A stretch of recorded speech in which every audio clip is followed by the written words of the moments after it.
Скажите что-нибудь. Раз.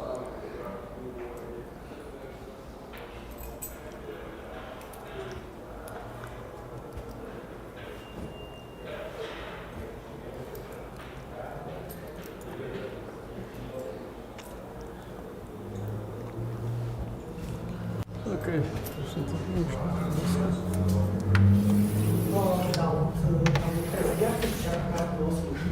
Okay, so let's start. So today we will discuss two topics.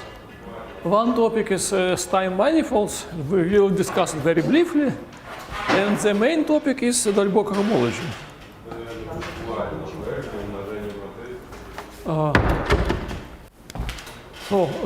What are Stein manifolds?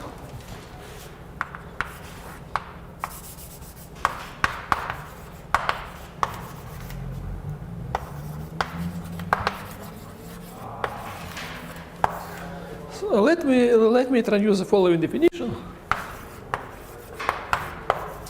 A complex manifold is called homomorphically convex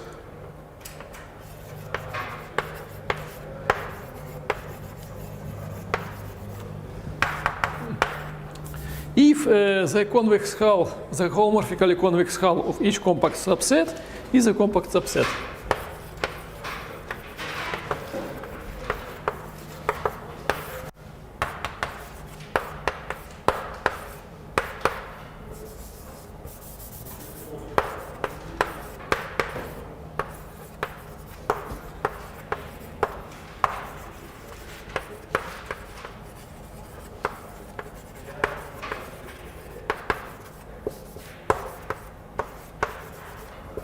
That's it.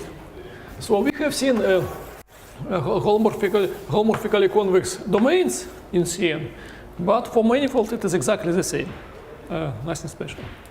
And another definition. We say that homomorphic functions on M separate points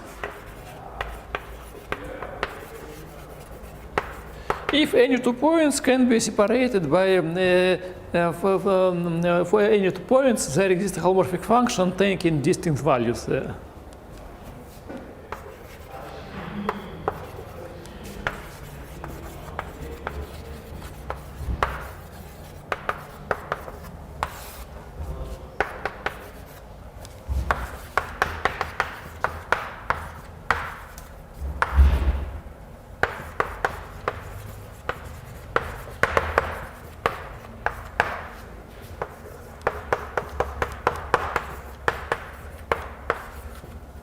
That's it.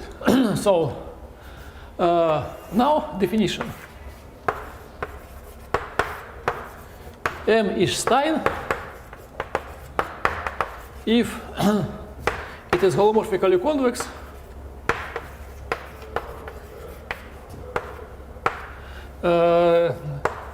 homomorphic functions separate points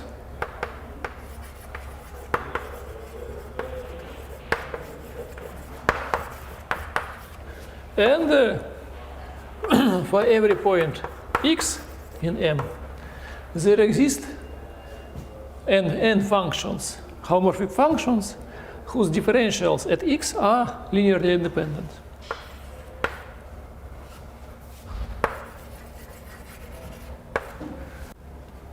So everywhere we consider that n is the dimension of M. And the number of functions is n. So f1, etc., fn. Homomorphic functions whose differentials at x are linearly independent.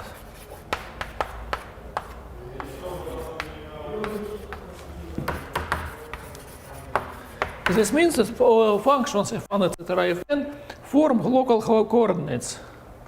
Local coordinates in the neighborhood of the point x.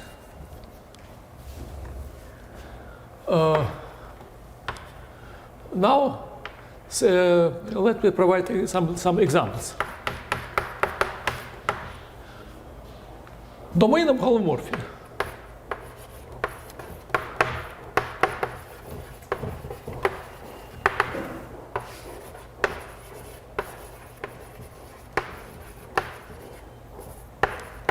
Because it is well known by Oca's theorem that each domain of holomorphic is holomorphically convex, and it is if and only if, vice versa, converse is also true. And clearly holomorphic functions separate points because the coordinate functions in Cn separate points in Cn.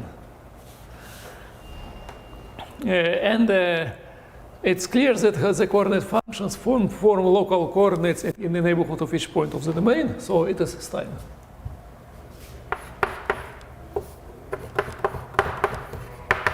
And we know that geometrically convex domains in Cn are holomorphically convex. We know this, and therefore each geometrically convex domain in Cn is a domain of holomorphy, and therefore it is Stein. Now, counterexamples. So first, so now another example. A submanifold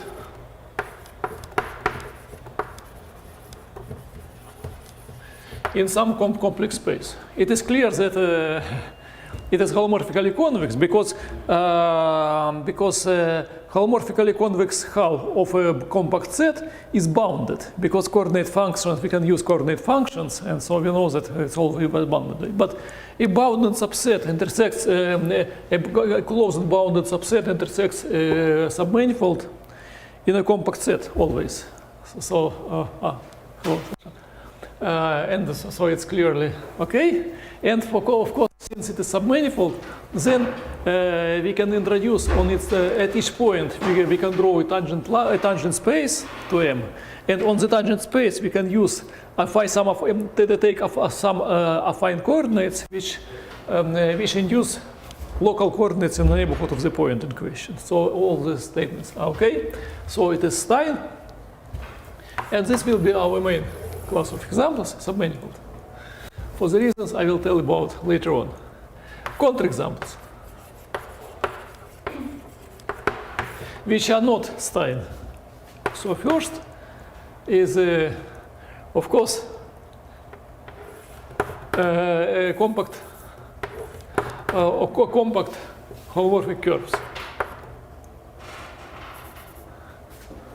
compact manifolds.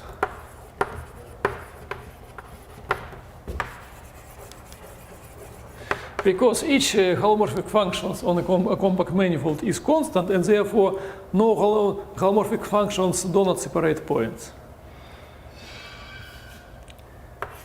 And of course, second example, we can take a compact manifold, say Riemann sphere, and its product with some domain. For the same reason, functions do not separate points because their restrictions to C times a point are constant. And third example is Hartog's figure. Because we know that Hartog's figure is not a domain of holomorphy, and therefore it is not holomorphically convex. And now theorem. Embedding theorem due to Stein. Every Stein manifold is a submanifold is biholomorphically equivalent to a submanifold in some vector space of big dimensions, which and the dimension can be equal to 2n minus 2, to n plus 2, where n is dimension of the manifold equation. That's it. And there is a following corollary. Each domain of holomorphy embeds as a submanifold in Cn capital. In particular, each geometrically convex domain embeds as a submanifold. Now let me recall basic example. We know that unit disk in C is a submanifold. It can be realized as a submanifold in C2. In C2 by the argument using Fatumi-Birbach domain.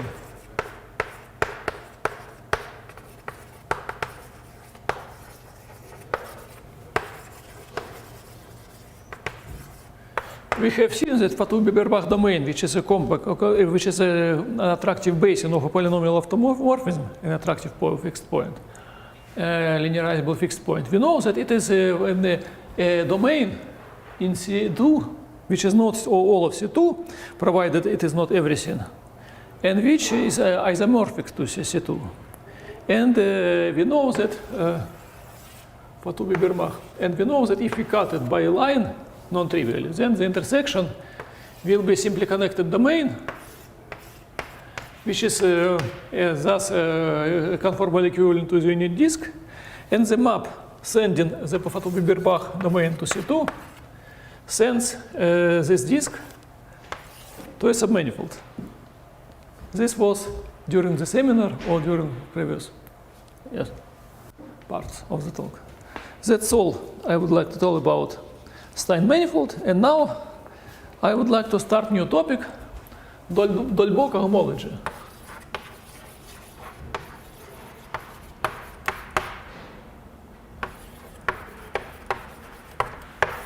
Dolbeault homology.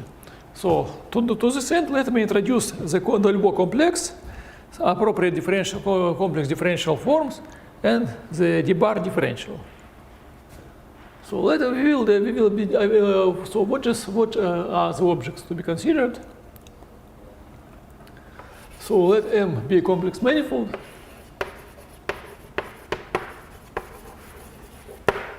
And so at each point x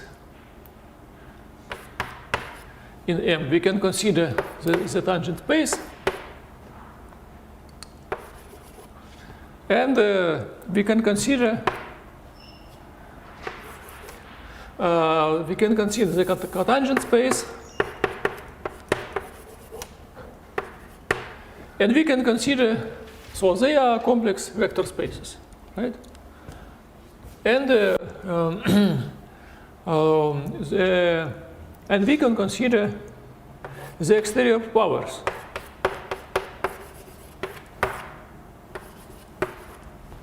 The exterior powers of the cotangent space, and what are they? They are differential.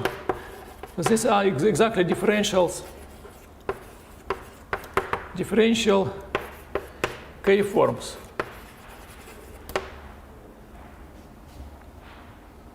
Differential K forms.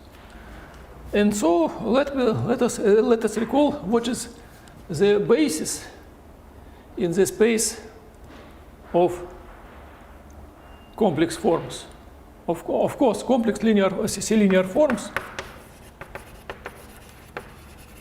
C-linear one forms. So in local coordinates, the dz, n1, etc., dzn, where n is the dimension. And we have C antilinear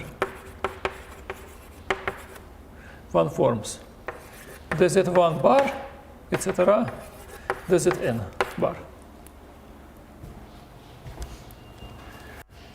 And now, so by differential forms, I would like to take the following. I would like to consider M as a real manifold, Take real K forms and take the complexified space of real K forms, the tensor product of the real K forms by C. So I take the x1, the y1, the x2, the y2, etc. All of them with complex coefficients. And the space of forms in equations, they are this is a direct sum through all the PQ. P plus Q is equal to K of the following subspaces: lambda sub X PQ. And what is lambda sub X PQ?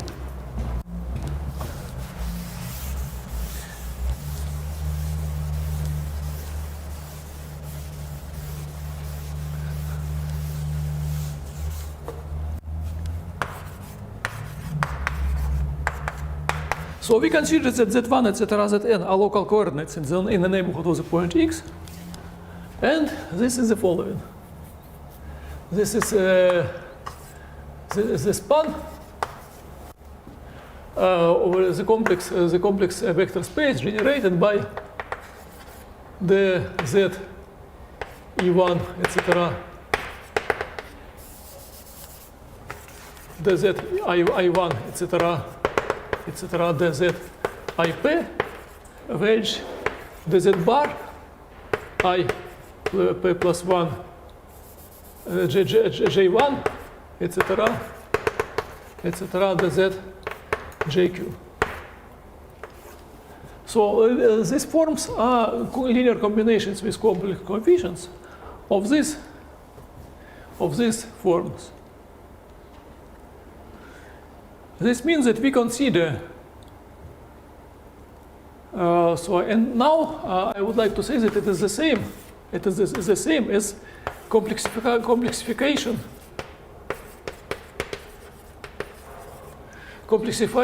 space of real K forms on real space xm with coordinates x1, etc., xn, y1, etc., yn. Why it is that these objects are the same? Because we can write down the x1, etc., wedge, etc., wedge the yj, etc., etc., and we can replace each x with j by in complex form 1/2 of the z1 plus the z1 bar, and each yj we can replace by 1/2i the zj minus the zj bar. That's it. And therefore each form which is a wedge product of some xi and yj can be written as a linear combination of these guys. Yes.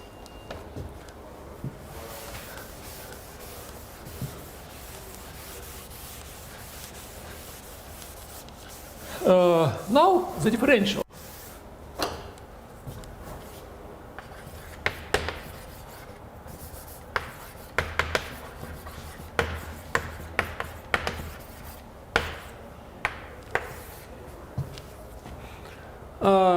So we know what is the differential, the bar differential wave function.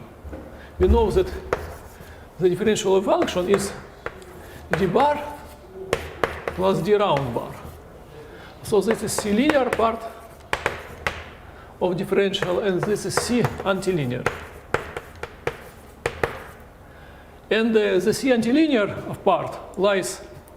And now with this, I would like to introduce the form omega PQ, the differential forms of omega PQ.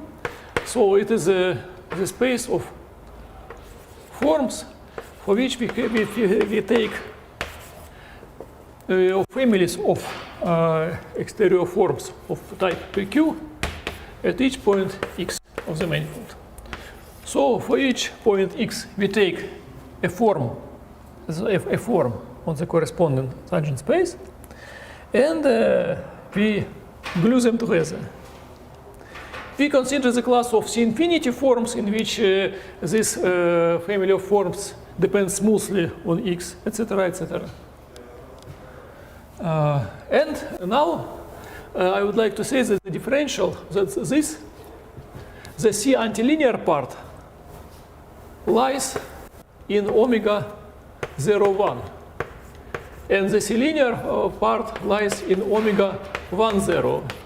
For obvious reasons, because it is dz times something, that's a form of type 1, 0. And dz bar times something, it is a form of the type 0, 1. And similarly, one can write down the differential of each form is the sum of bar differential and round differential. For example, if you take f of z, dz I1, etc., wedge, etc., dz I p wedge, dz j1, etc., bar, dz bar jq, then the differential is the following. So let us write down omega is formed like this. Then the differential of omega is the sum of bar differential and the round differential.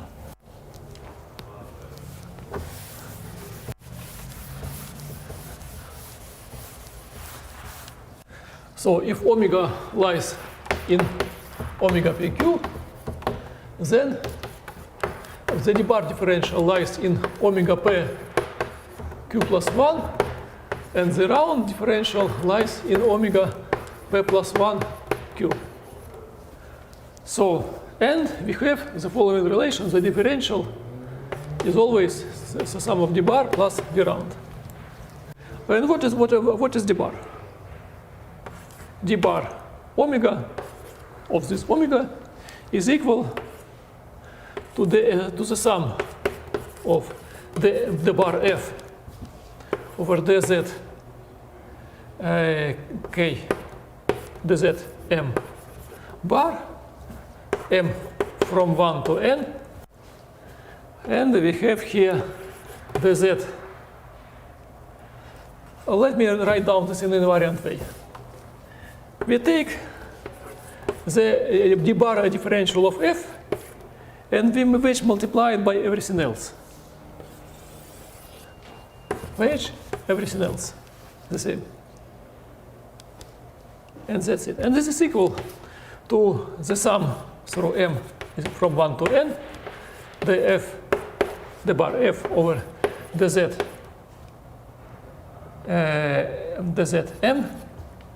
Here we have dz m bar, wedge everything else. dz I1, etc. dz IP, wedge dz J1 bar, wedge, etc. wedge dz JQ bar. And this definition extends to all the forms.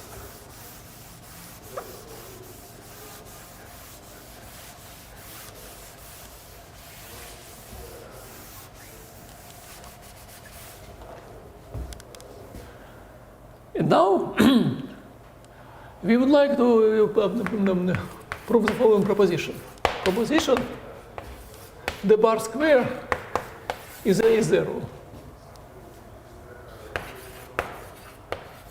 So the proof is the following. We know that d squared is 0 by the RAM stuff, and we know that d is d bar by plus d round, and it is clearly equal to d bar squared plus d round square plus d bar d plus d bar. And this lies, the result of applying d bar square lies in omega q plus 2. This d round square lies in omega p plus 2 q, and the rest lies in omega p plus 1 q plus 1, if the initial omega was p of pq type. And note that the spaces lambda pq are disjoint. So this is a direct sum of disjoint vector spaces. And therefore, if PQ component, so if differential is 0, then its PQ plus 2 component is also 0. And therefore, but this PQ plus 2 component is given by the squared d-bar operator. So dy omega is equal to 0. D squared omega is equal to 0 means the PQ plus 2 component of this second differential is equal to 0. And this implies that d-bar squared of omega is 0. This finishes the proof.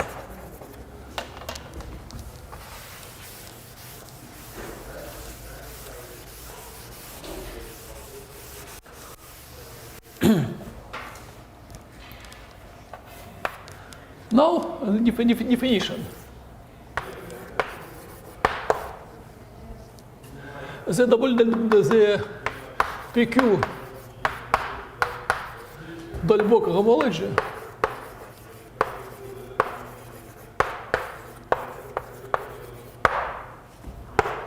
is the following.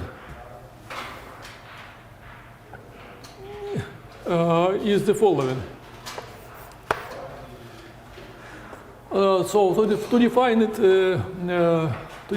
let me introduce the following notation. So it's kernel of the differential d-bar acting in the space of type PQ, quotient by the image of d-bar acting on the space PQ minus 1. So this operator is the restriction of d-bar to the space omega PQ. And this operator is the restriction of d-bar to the space omega PQ minus 1. It follows from the previous proposition that this d-bar squared is 0, that this image lies in the kernel, and therefore the quotient is well defined. And this cohomology is denoted by h by q of m.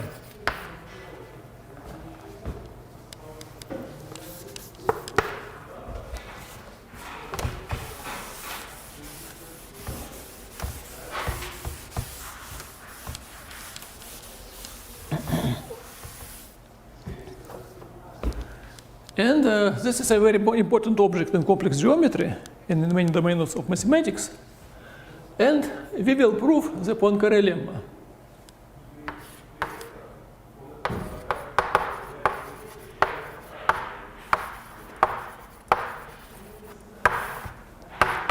For M being a polydisk in Cn, the cohomology is trivial.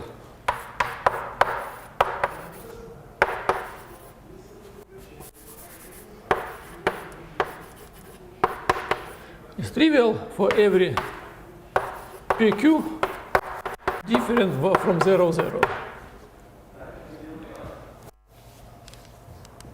And we will prove the Poincare lemma. And why it is, and this Poincare lemma implies some important corollaries. One of them is the following. Take a codimension 1 complex submanifold in the polydisk. A regular complex hypersurface. The statement is that this hypersurface is always zero locus of a global holomorphic function defined on polydisk. And this result is reduced to some kind of multiplicative Cousin problem related to background of shift theory. And in Cousin problem is about vanishing of some shift cohomology. And it appears that vanishing of some shift cohomology is implied by vanishing of Dolbeck cohomology.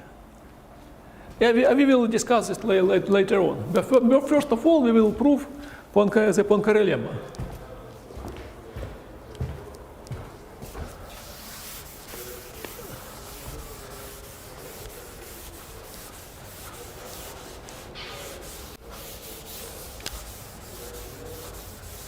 And to prove the Poincare lemma, we will discuss the bar problem. The bar problem.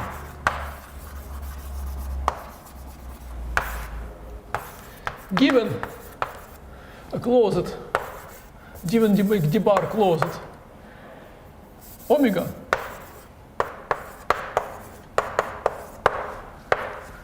find a form alpha which is the bar primitive of omega. And first, let us start with the case of polydisk. So of disk. Case of M being the unit disk in C, in one variable. Then, what we have to prove? We have to prove the following. So what are forms here? Here we have omega 0, 1, omega 0, 1, which is the space of forms G of Z dz, where G are smooth functions.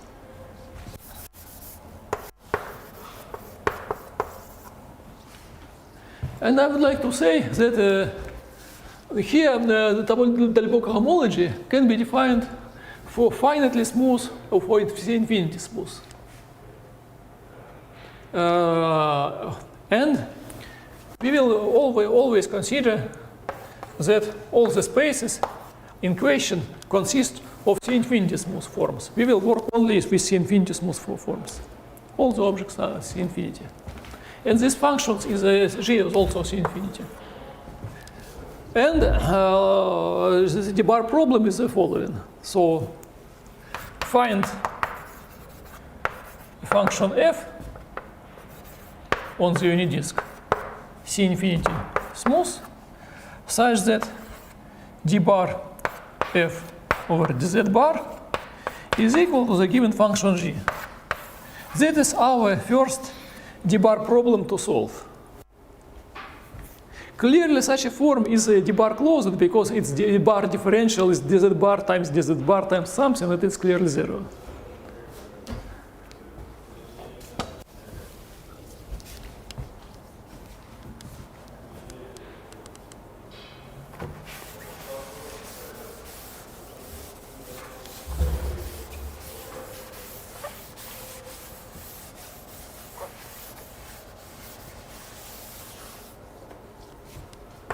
And one more remark, what to do with forms like this. So these are the forms of type of 0, 1. And what to do the form with the forms of 1, 1. It's of type phi of z times dz bar dz times dz bar. Similarly, these forms are d-bar closed for the same reason. And imagine that we found a function f such that it's d bar over dz bar is equal to phi. Let us write down the form f dz. And it is clear that in this case, this equality is equivalent to the statement that the d bar differential sends this form to that form. So this d-bar problem and this are exactly the same. So it is enough to prove Poincare lemma for disk. It is enough to solve this equation. And to prove that for every proposition, for every C-infinity smooth function, complex valued function on the disk,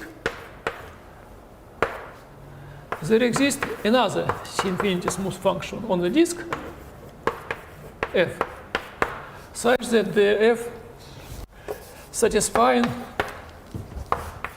equation 1, this equation, the bar equation. And this is what we need to do to solve, to prove Poincare lemma in one dimension. Let us prove it in first case. Case 1. G has compact support.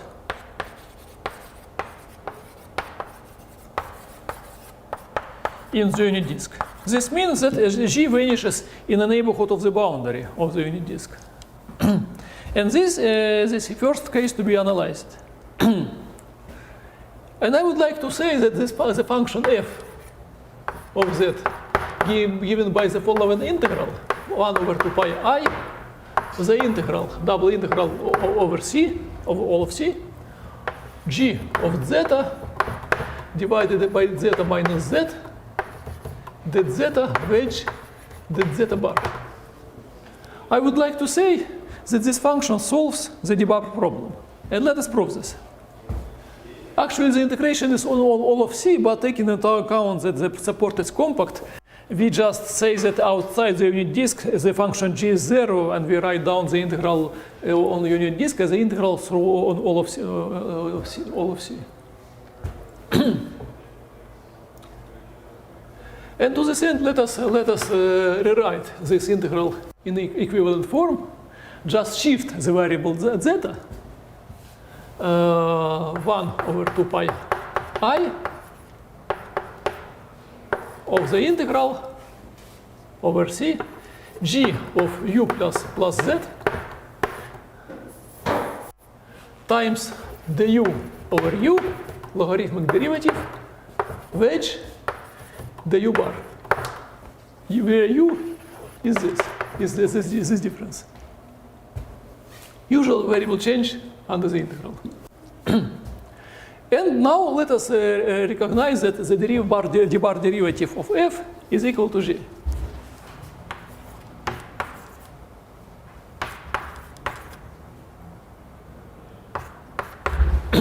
And it is easy to see that it is, since everything is C infinity,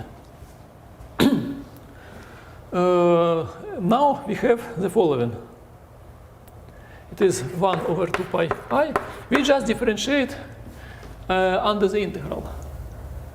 Why we can differentiate under the integral?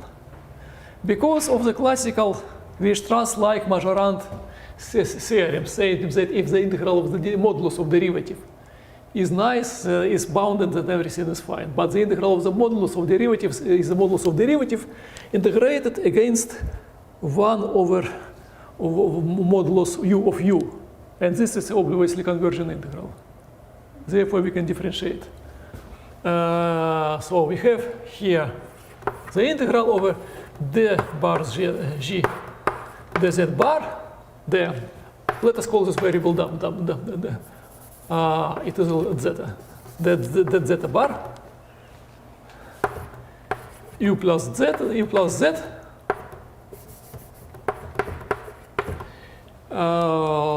And now I would like to permute these wedge terms in wedge products. I would like to write down first the u bar, next the u over u, and to put the minus sign before the integral. It is the same. And what do we get? I can replace, and what do we get? We get the following. What is this guy? This guy is the part of the differential dg of u plus z, the differential in u. You consider this function g of u plus z as a function of u, And we can take the differential in the u variable, the complete differential, including the d bar part and the d round part. And we take the d bar part, the antilinear part of the differential, that's it.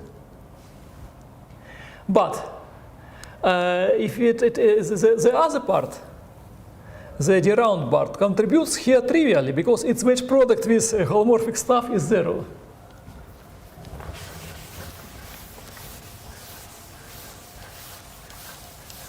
And therefore we can rewrite this integral as follows: minus 1 over 2 pi I, the integral of du g of z plus u, wedge du over u.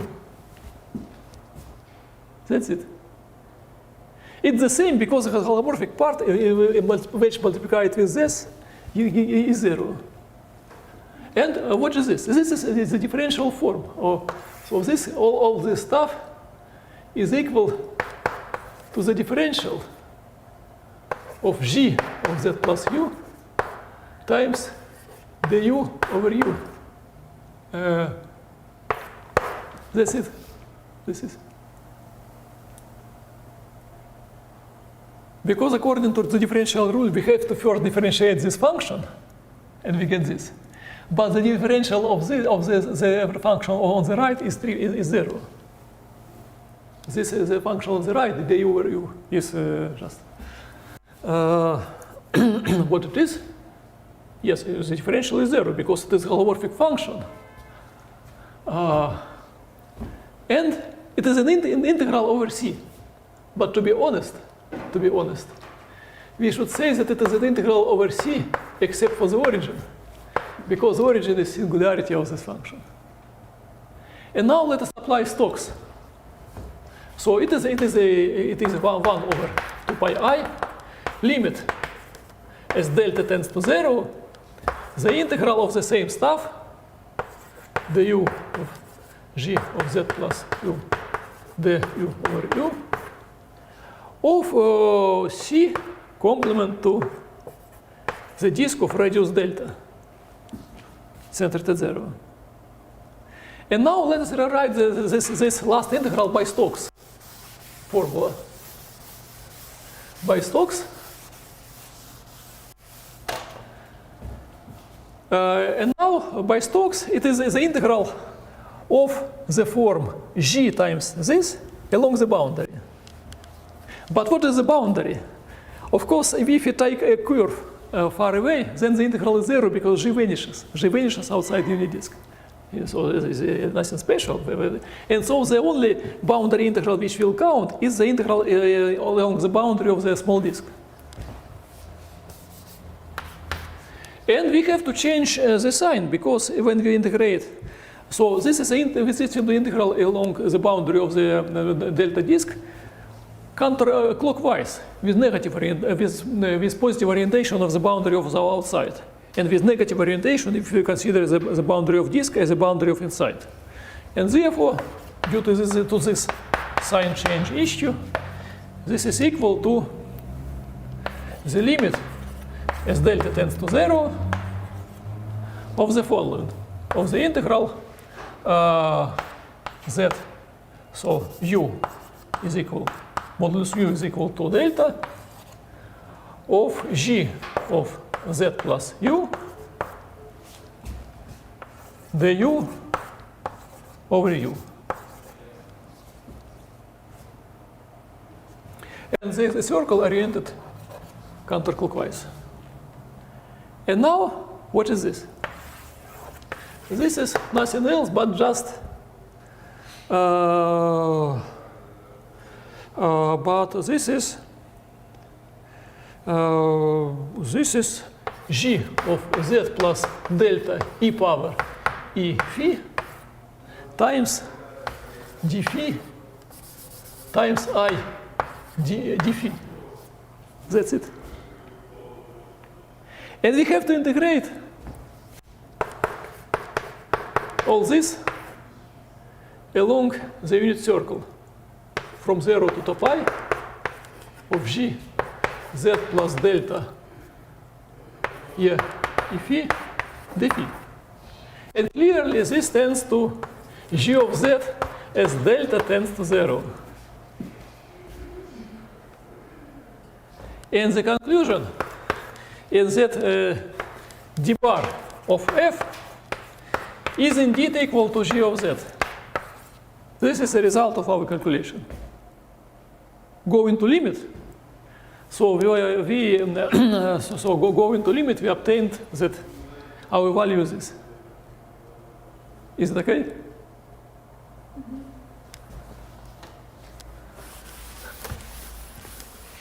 And so we have done the case of functions with compact support. So general case.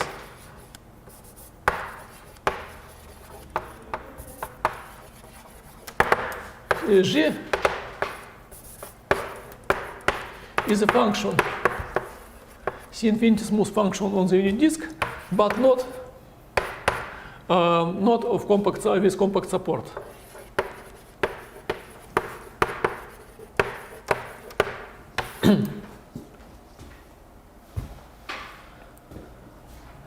So we will reduce it in a way to the case of compact support.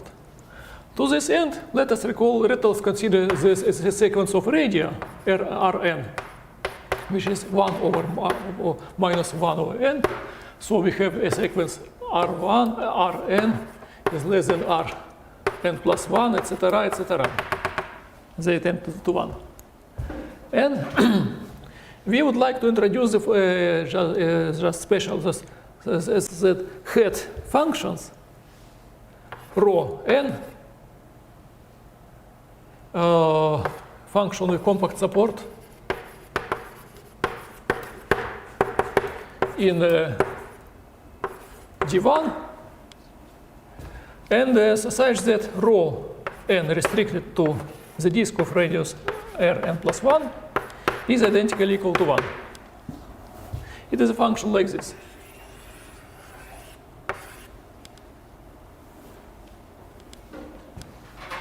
And we consider the case function Gn, which is rho n multiplied by g. What we do is the following. We apply the solution of the bar problem to for the case of compact support to the functions Gn. And we show that we can arrange a sequence of solutions of this problem for different n, in such that for higher n, for the functions fn for higher n do not differ much from the functions for lower n. And our goal to construct fn solving our equation, and to make sure that this fn thus constructed will converge to some limit function, which will be the solution of our problem in general case. And one has to make sure that the functions fn do exist by this proposition, but we have to make sure that they converge.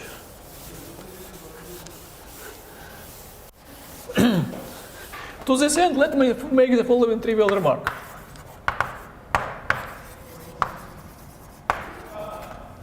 Let us consider two functions, fn plus 1 on drn,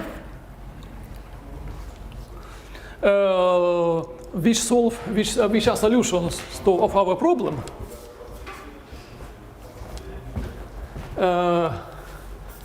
Their difference, their difference is holomorphic on drn plus 1,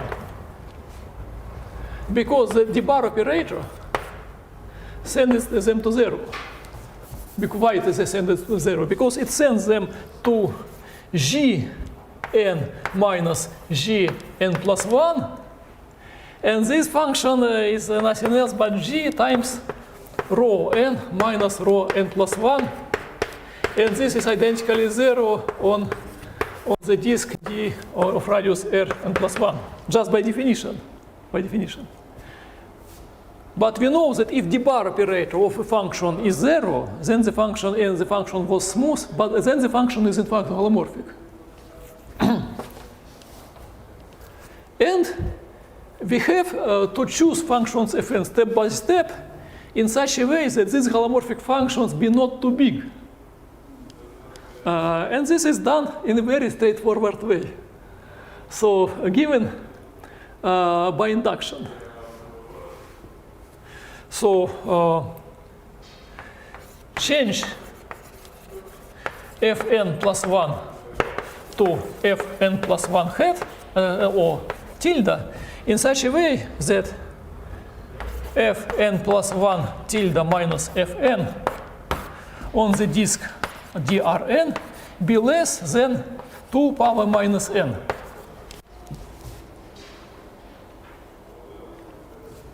How to do this?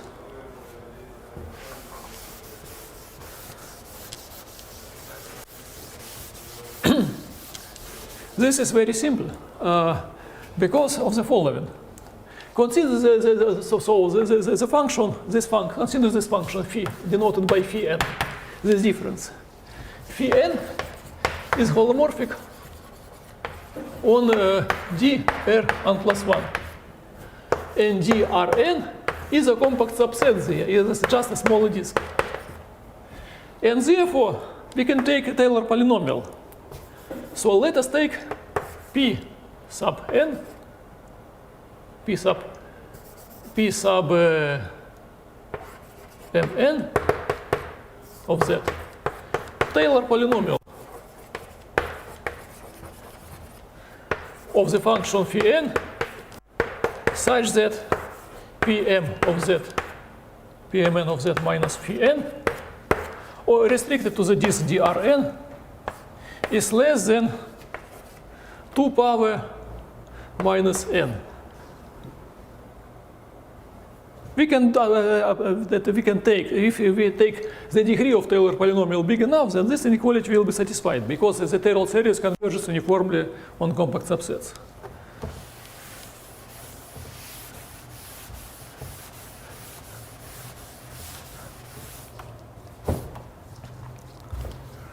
Now let us now we do the following. We let me for simplicity, for convenience, let me just change order here. I would like to permute here, but it doesn't change the modulus. Now let us replace fn plus 1 by the function fn plus 1 tilde, which is fn plus 1 minus pmn. And just by definition, it follows that if we have this inequality, the inequality we are looking for, this one. This inequality, together with the definition of the function phi n, implies this.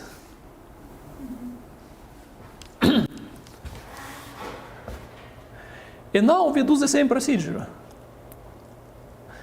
And so what we get? We get the d bar of f tilde n plus 1 is equal to the d bar of fn plus 1 is equal to g n plus 1, because the bar of polynomial is 0. And we continue further on. We do the same for n plus 2, etc., etc. On each step, we can construct a new function, which is very close to the old one, on a slightly smaller disk. And then we get that fn tilde converges to some function uniformly on compact subsets.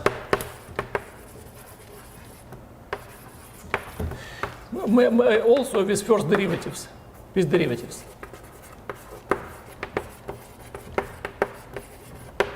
We can do this also with derivatives.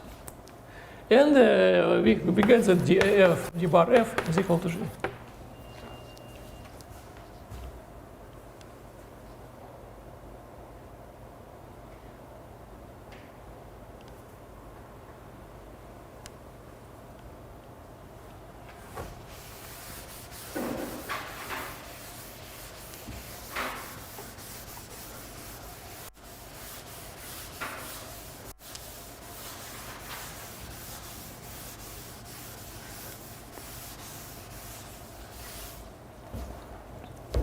And we have proved the Poincare lemma in the case of one variable.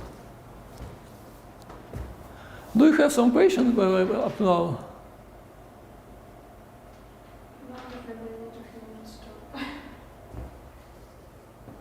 Okay, let us go to higher dimensions.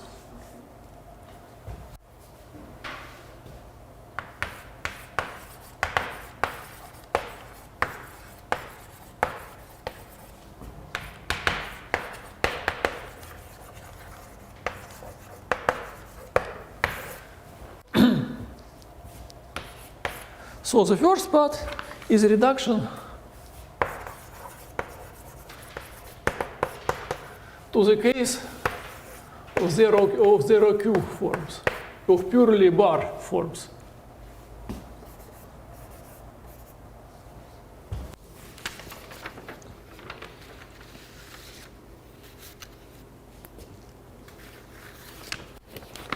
So let us denote the Zi, a form of type Zi, I1, etc. This is multi-index notation for forms Z, IK, IP. I is collection of indices and or ordered indices, and we just take the product of the Z, Ij corresponding to these indices. And for the bar, we will use the same notation. So now let us consider a form of type,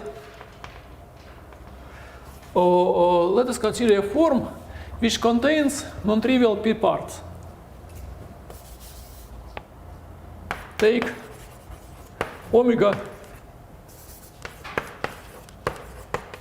line in the omega pq with positive p. Then omega is linear combination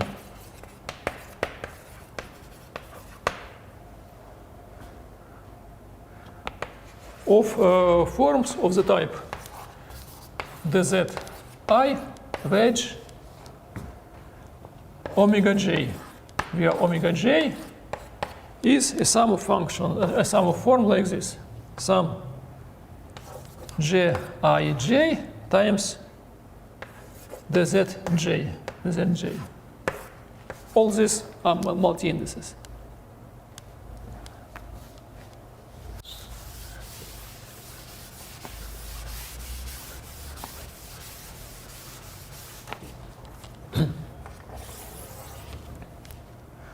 So now let us assume that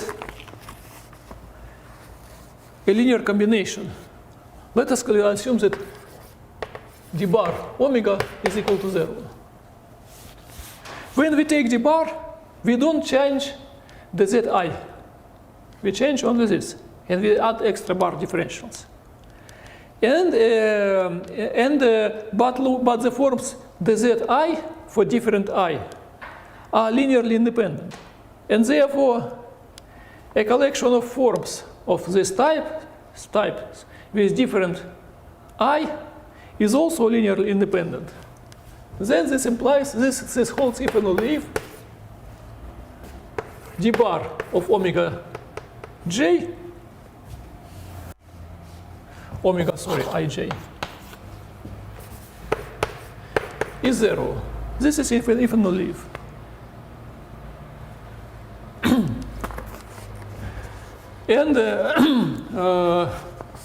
And suppose we know how to solve. So we know that omega ij lies in omega 0q. Suppose we know we found form alpha ij whose d bar differential is omega ij. Suppose we know, in other terms, suppose we know how to solve the bar problem for forms of type purely bar type, of type 0q.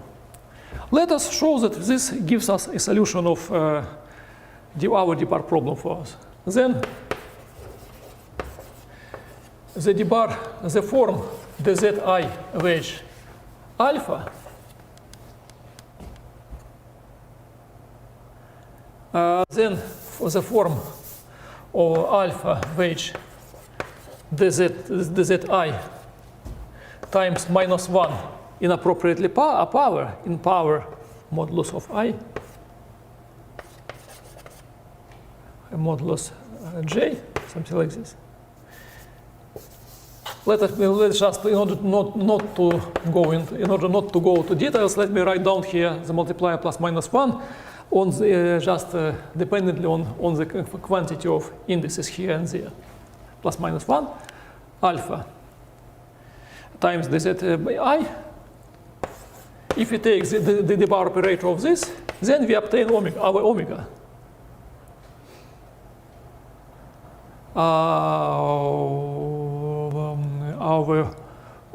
We obtain our form dzi which omega ij. Indeed, the bar differential of the form dzi is trivial. And the bar derivative of alpha ij is our form omega ij. And therefore, each of this form is realized as a bar differential of some other form. And therefore, the linear combination is also a bar differential of some form. And this implies that solutions, if you know how to solve the bar problem for the forms of type 0q, then we know how to solve the bar problem in the general case.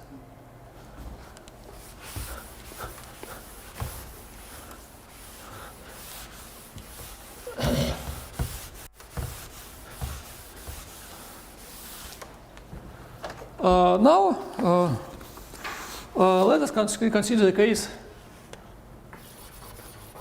when our form omega lies in omega 0q. Let us treat this case. So let us write down omega is some g j times dz bar j, with j is multi-index. And let's suppose that its bar differential is 0. And let us denote by k the union of all the indices g entering here, that is with the coefficient being non-zero, of the corresponding collections g1, etc., gq.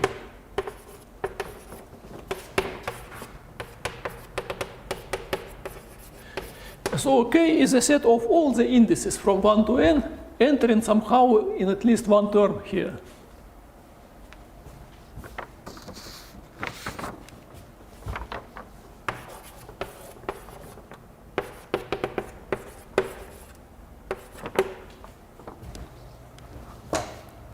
So we have to prove the following claim. There exists an alpha solving the bar problem.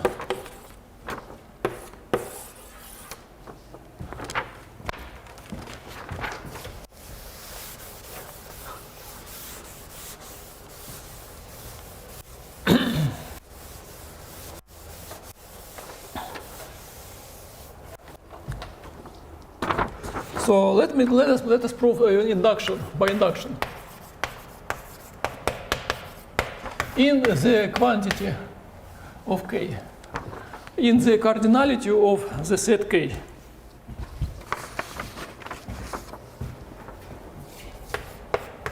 it varies from q, etc., to n, because it contains at least q indices and it contains at most n indices. And let us prove induction base. Induction base when the quantity of indices is equal to q. But if the quantity of indices is equal to q, then there is only one multi-index present here. Because if there were two multi-indices here, different multi-indices, then the union would contain at least q plus 1 point. And therefore we have, our omega is just g some g function g times dzg, and that's it. And we know that d bar of omega is 0. So how to solve, how to find a form, sorry, here is bar. How to find our form? And what does it mean that d bar of omega is 0? What is d bar? D bar is the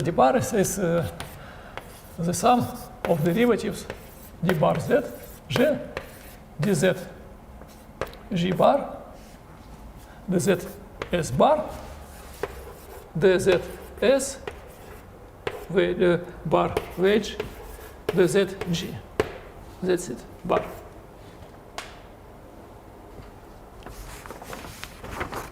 And so saying that this is 0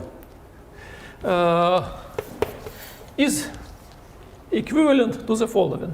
Is equivalent to say that this d bar s g dz s bar vanishes for every s that which doesn't lie in our multi-index g. Because for s lying already here, this stuff will vanish immediately with s. Yes, but only non-trivial stuff may happen when s is outside. And for different s, these forms for different s lying outside this index collection are linearly independent. And therefore, vanishing of this linear combination is equivalent to vanishing of all these coefficients due to linear independence of these forms. And this is equivalent to holomorphicity.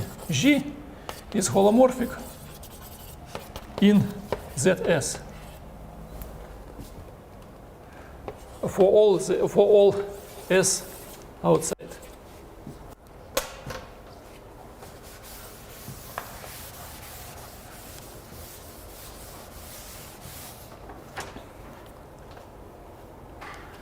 And now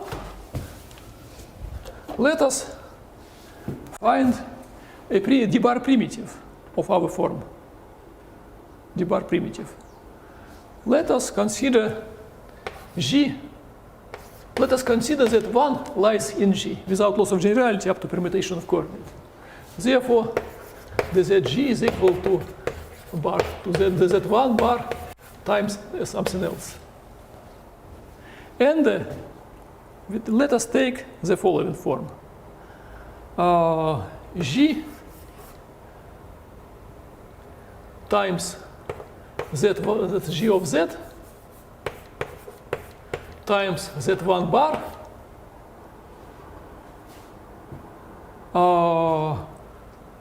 G of S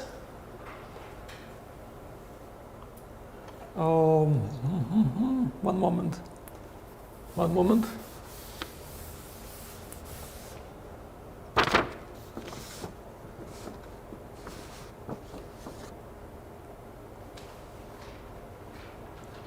So sorry. Yes, so suppose 1 is contained there, and we know that there exists a function f such that d bar f over dz1 bar is equal to g. This follows from a one-dimensional variable case. But we have, I should have added the following small details here. Because here we would like to make sure that the function f found in variable z1 can be chosen to depend smoothly on the other coordinates as a function g. And actually, this can be done by adding a small remark to the proof of the previous proposition in one variable. The previous proposition in one variable can be refined as follows. Suppose that the function g depends on additional parameters, real or complex additional parameters. Suppose that it depends smoothly on the additional parameters. Then the function f solving the bar problem in one variable can be chosen also to depend smoothly on the same parameters. And if the dependence on subparameters of the function g was holomorphic, if the function g depended holomorphically on some additional parameter, then the function f, solving the bar problem, can be chosen also holomorphic in the same parameter. And this and this can be easily added in the statement can be easily added to the proof. At the moment, I don't have time to present all the details, but it is not difficult.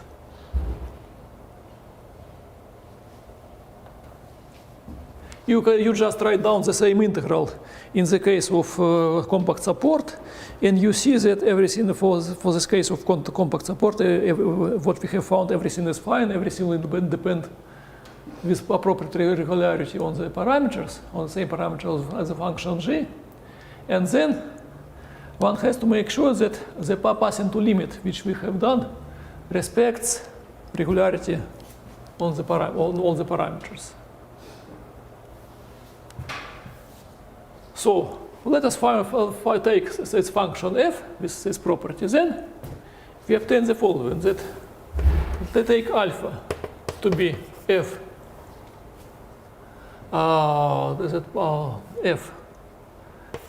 f multiplied by the rest,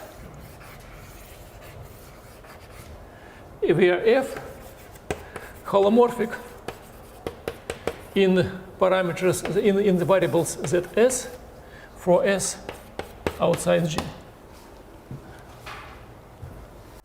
So we claim that f, which is here, can be made holomorphic on the other coordinates, that s with s outside G. Then let us then what is df bar? D alpha is equal to d bar f, which the rest. And what is df bar? df bar, it contains only the z k bar with k lying in J, because we know that f is holomorphic in the other variables. If you take the zk k with k equals J here, then its wedge, if k is different from 1, then its wedge product with this is 0. The zk, then the zk bar wedge product with this is 0 if k lies in G, but is not equal to 1. And the only non-trivial contribution of d bar f is given by dz1 bar. So is equal to d bar f dz1 bar, dz1 bar, etc. And it is clearly equal to G, to our form, to G, dz G bar, to our form omega. And this is the form which we found. So my time is over. What we have done? We have done. Actually, we have proved Poincaré lemma in full generality. Modulo regular dependence on this function f on the other variables. But I can explain this in more details. No, we haven't done the induction step. I'm sorry. We have done just one induction base. An induction step, we have to do this next time. I'm sorry. So let's stop for now, right now.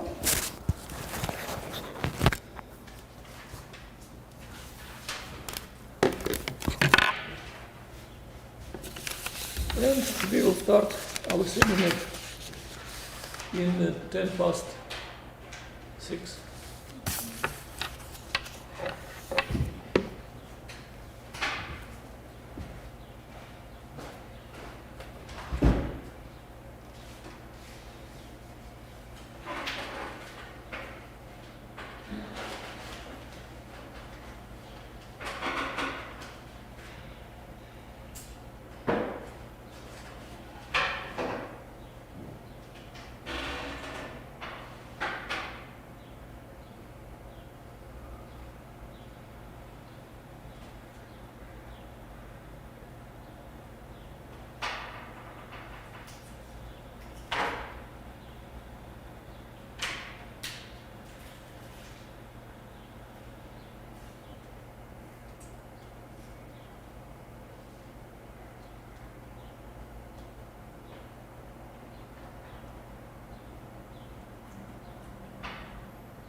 какие-то вещи, которые хотели обсудить?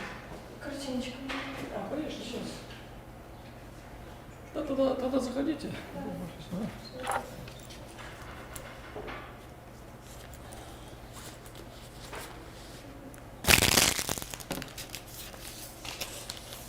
Как у вас листки сдаете потихоньку?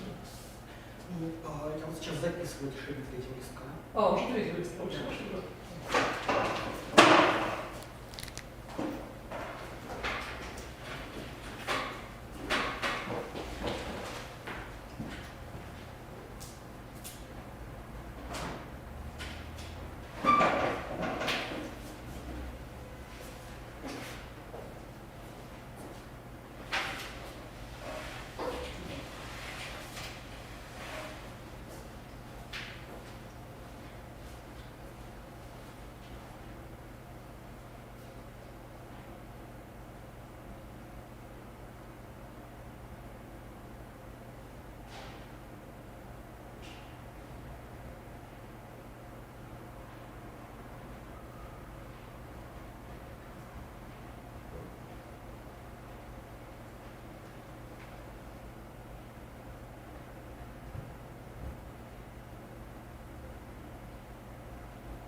Был еще на лекции?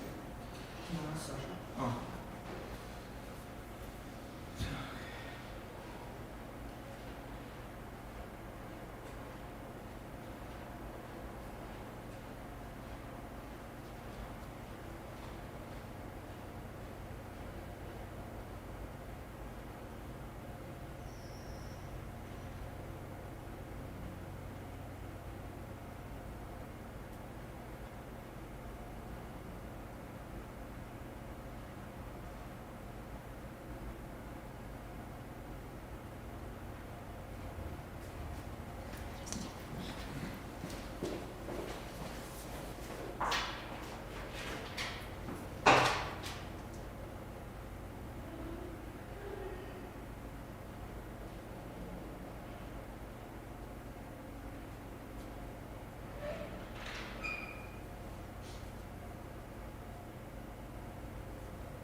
на чем мы закончили сегодня? Лекция. Мы почти доказали левую планка в происходе размерности. Угу.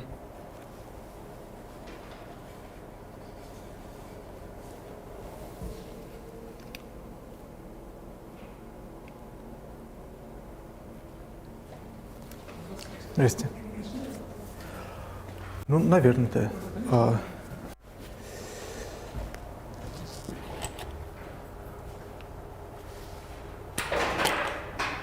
Так, мне начинать в том порядке, в котором задачи идут, то есть с контактной структурой и все такого прочего? Значит, смотрите, мы прошли, да, я предлагаю начать вначале то, что ближе к Леви формы, к форме Леви, потому что, чтобы уже завершить текущий материал, а потом перейти уже к аналогам далее. Хорошо.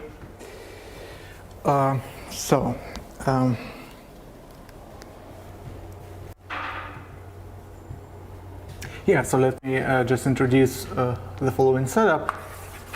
So we will consider domain U in Cn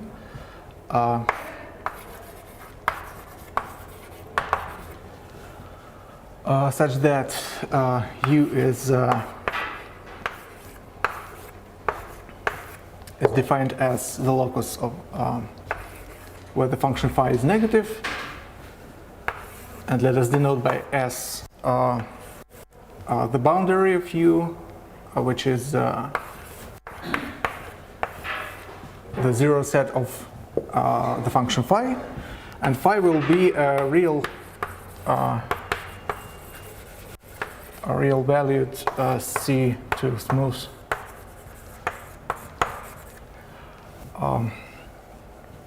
function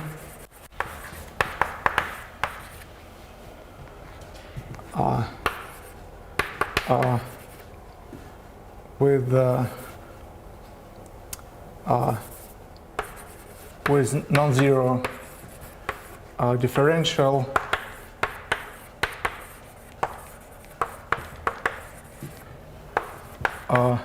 at all points of S.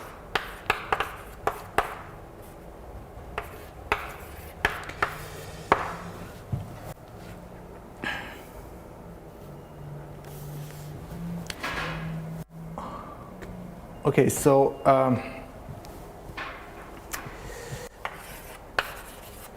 let us show that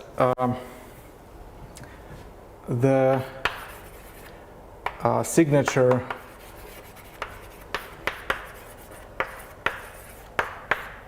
of the Levy form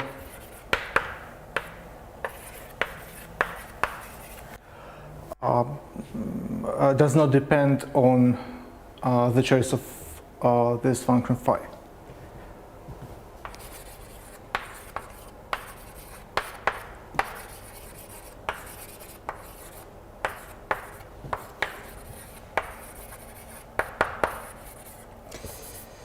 Choice of phi.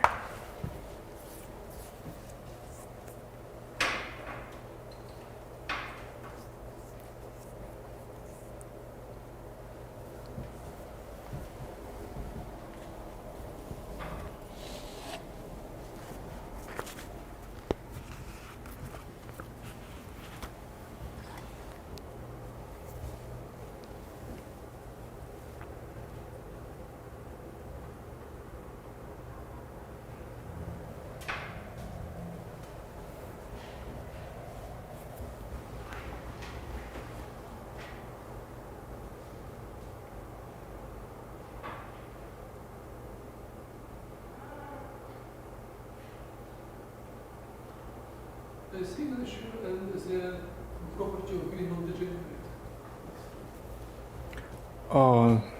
Yeah, so the signature is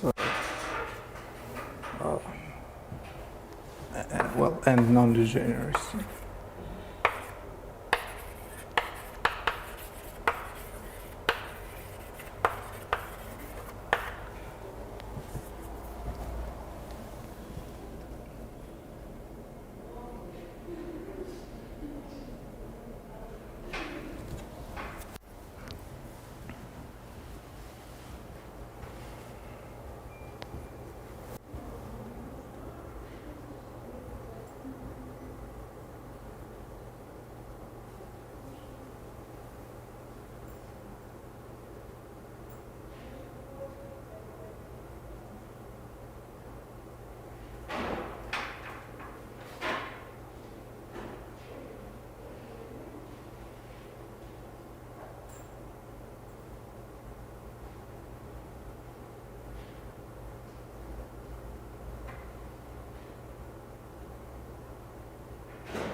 me recall on which space Levy form is defined, because I don't remember. It is also, there are two Levy forms. The extended Levy form, which is defined on the whole combined manifold, and there is the true Levy form, which is defined on the complex tangent subspace. Yes, that's what we consider the Levy form defined on the complex maximal complex subspace in the tangent space for this real hypersurface S. Yeah, so you have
I think it would be helpful to represent our hypersurface as a graph of function. It's one of them. Or maybe Alexei has a suggestion.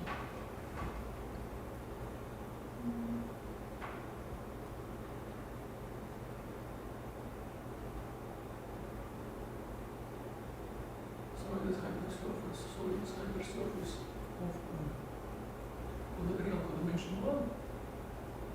And it stands the tangent space to a point contains all maximal complex subspace. We can consider the vector subspace Z1, etc., Zn, and the complementary variable is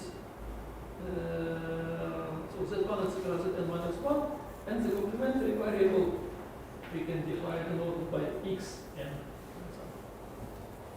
Taken into account that we have properties for Z1, etc. We can rotate the nth coordinate in such a way that the local coordinate be x. And therefore, the function, so we can write down our surface as a graph of functions.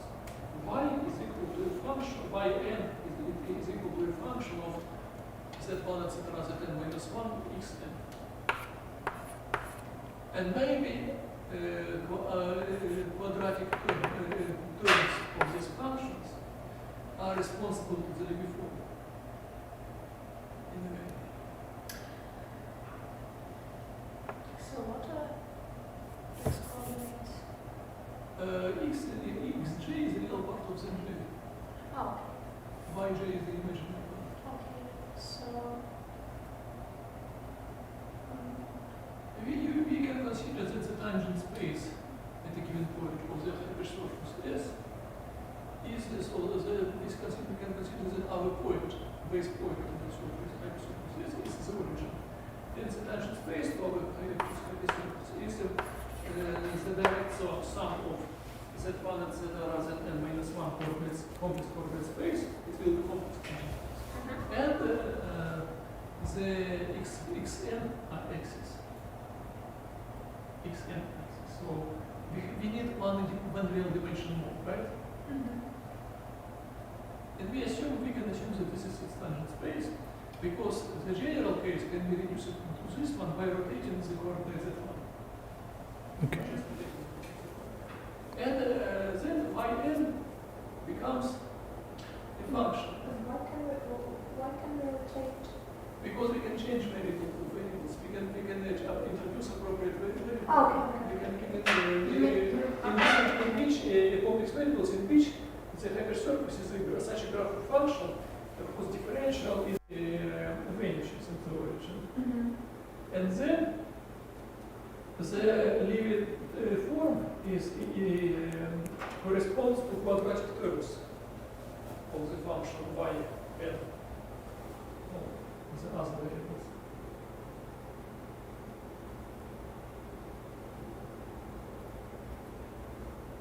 And I think you can show that whatever the function phi you take, then the Levy form of this function is somehow related to the quadratic terms of the function yn of the rest. I think it will work. Okay.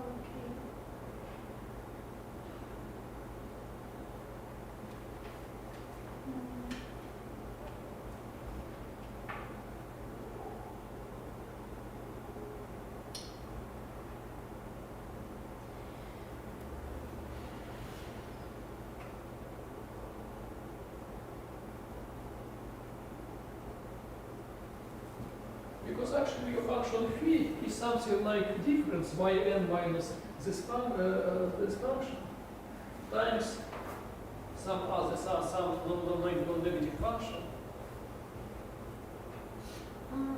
This will be something like this. By definition, because phi should vanish around s, right? And should be negative downstairs and should be positive upstairs. And therefore it is this implies that phi is a product of a kind of defining function of s, an appropriate defining function of s, like yn minus function. And we can analyze with that. We can analyze this product and take in somehow show that the only contribution to the new form should be equal to the quadratic terms for the function yn, something like this, times a positive and a negative function. Does it make sense? This can be done by just simple calculation. I think so.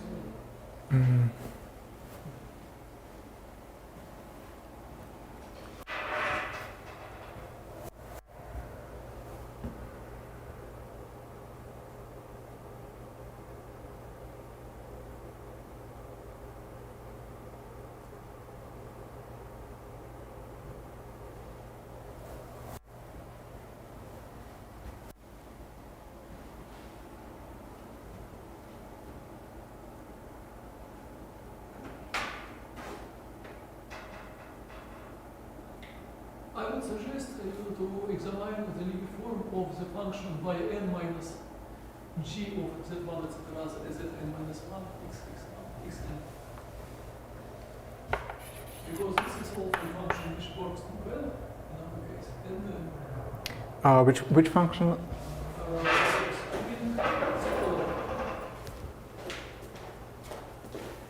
So our surface, so here is our surface. And the tangent space is z1, etc., zn minus 1 and xn. And the transversal coordinate is 1 yn. And our surface is defined by the equation yn minus some function g and z1, etc., zn minus 1, sorry, xn equals 0. So an equation of on S can be written like this, because locally S is a graph of functions. Okay.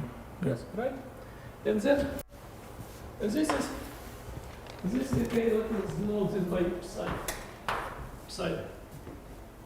And let us consider that what is down is our domain U. Yeah.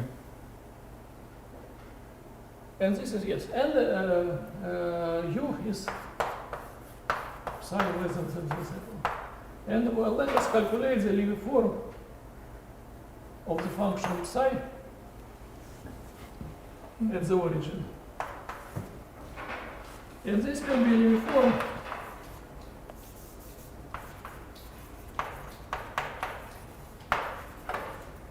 in the variables z1, etc., zn minus 1, because the complex tangent subspace is the coordinate subspace z1, etc., zn minus 1. So, and let us find this Levy form of this function. Okay. It is very straightforward. You have just to take partial derivatives with the term. Right? And I can write down this as follows.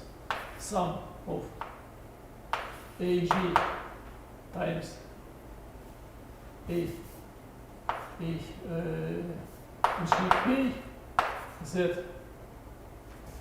G Z bar, something like this, plus something including plus something else, right? Yeah. And I claim that the Levy form will be basically this. Okay. Up to psi. And plus, of course, there will be plus some terms like B, I, K, J, K, Z, G, Z, K, plus its complex G. But they don't contribute to the Levy form. Yes. And the true Levy form is these are the terms contributing to the Levy form. And now I claim that our function phi is psi times function h. Any function phi with this property is always like this, where h is positive function, local. Yes. And we have to find out how does the Levy form change after we multiply our function by something non-zero positive. Very straightforward stuff.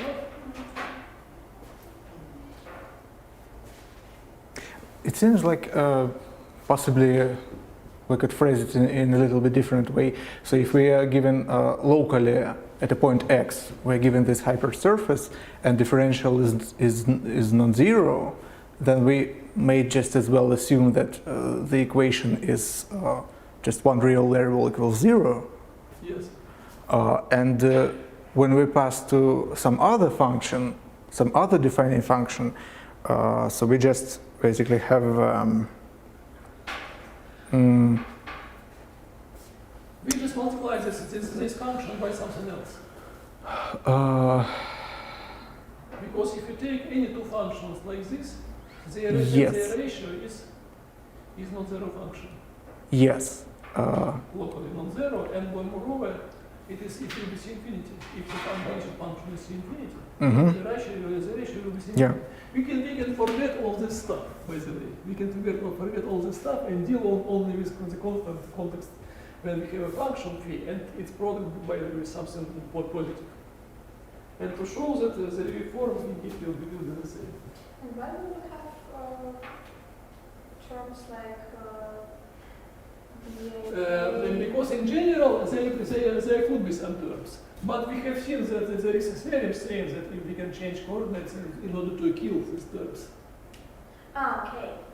Yes. But they don't match actually.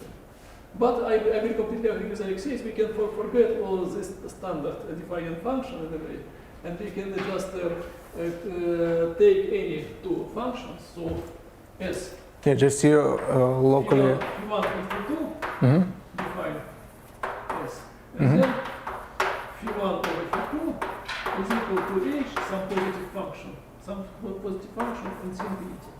And so therefore, if you know the Levy form for Phi1, what is will be the Levy form for Phi2, which is 1 times h. How will multiplication by h change the Levy form? Mhm. Yes, at the given point. So may I ask Yes, another yes. question, Yes. which is Yes. the interpretation of this? So where could I write? Whatever you want, for example, here. Suppose we have this S hypersurface. Then for S we have its second quadratic form. Exactly, yes. So it's the Q and it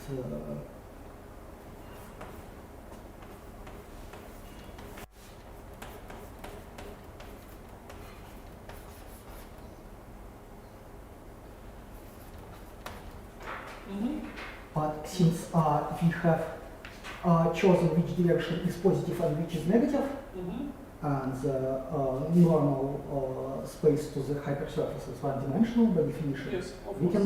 can canonically identify this up to a positive constant with R. Exactly, yes. Well, and then is it true that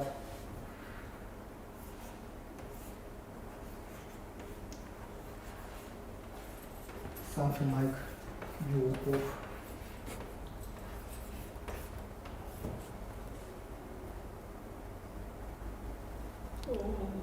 And which for what is Q? I'm sorry, and just Q is the quadratic form. which quadratic form? It is the second quadratic form intrinsically defined for a hypersurface. It is Riemannian geometry stuff. Ah, okay, yes. Uh-huh. And we assume for the flat metric. Yes, for the Euclidean method. We induce metric induced by from the Euclidean. Yes. Well, it seems to me that we have something like this. So, so inside this, we have this maximal complex space.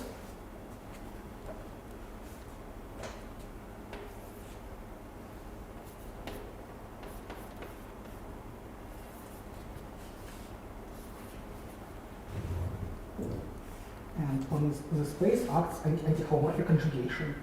And it seems to me that the form of S is just Q, where we, before substituting one of the vector into it, we just act on it by conjugation. Is it so? To my opinion,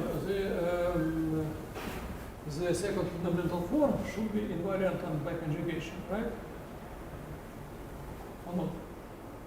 Oh, why is that? Or not? Sorry. It's just a real So hypersurface. it's hypersurface is real. And the second fundamental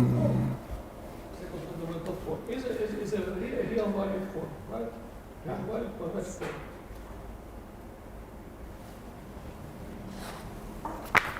Real value, it's real value being bilinear form, right? Yes.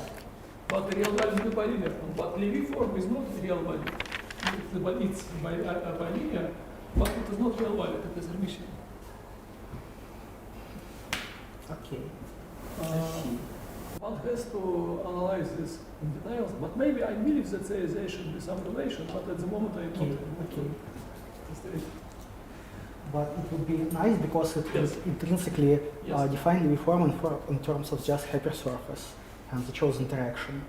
Yes, but the point is that how does your second fundamental form how does it see the complex subspace? That's the whole issue, because complex according to Levy form is something related to a complex subspace. Even if you know your from the second fundamental form, knowing it does not yield you the complex subspace in a canonical way.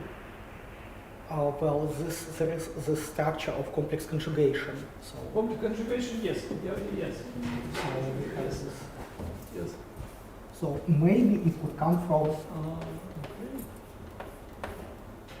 Ah, So this gives us a choice of Yes. real automorphism of this subspace. mhm. So we have this sort of Mhm. like maximum subspace that is invariant. Yes, and so this is okay. We take maximum subspace which is invariant, and then we take this form. We take your this second nominal form evaluated here. This vector is this is complex. What is this? This is complex conjugation. This is complex conjugation. What is this? Right. What is this?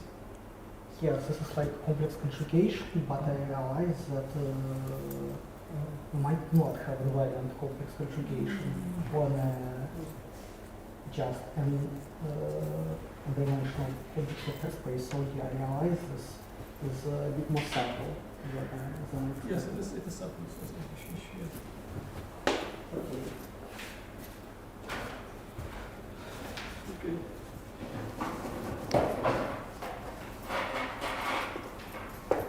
Okay, so what we will do? Would you like to do it yourself, or should we discuss it right now?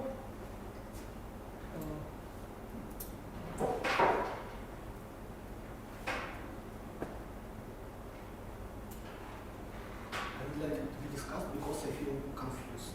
Yes. Yes. Okay. Okay. Let us. Yeah. The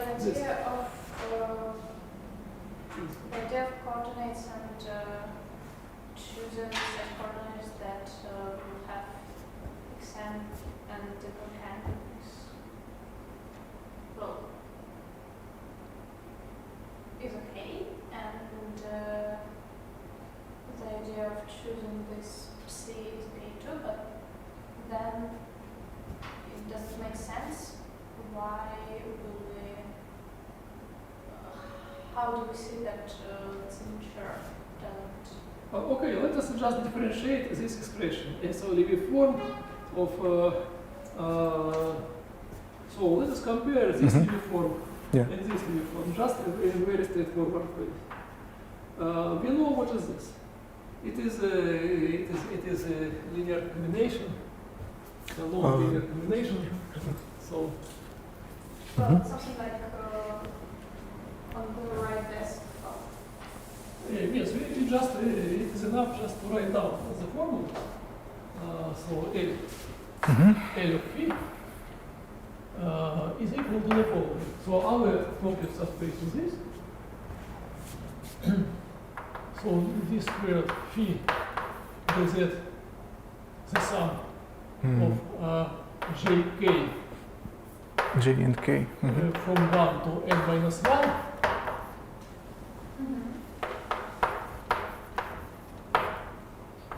Now we have here There's dz j dz k, but plus some terms for it's example. yes, because we restrict everything on the coordinate subspace, and we obtain only this is a Yes. form of the function. And why don't we? Can we suppose that xn and can are zeros?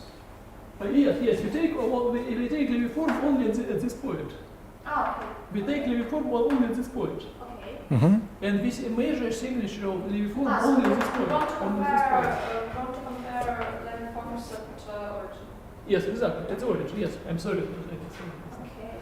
Yes, the origin. And what we get? Here is our phi, and now let phi multiplied by h. What is this?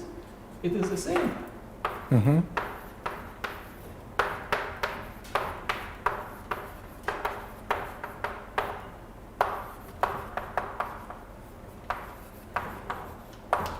That's it. And what can you say about these derivatives? Of course, you will obtain here h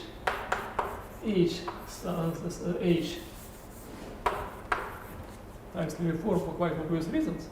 And then- Yes, because Then you obtain plus phi times the squared h, etc., etc.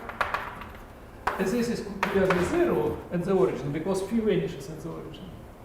And plus the cross terms, plus terms the containing the phi dz j times something, plus terms containing the phi over dz k bar times something. But these terms are clearly 0 because the derivative of phi along any tangent direction is 0. These guys are 0, and the only remainder is 6. And that's the end of proof.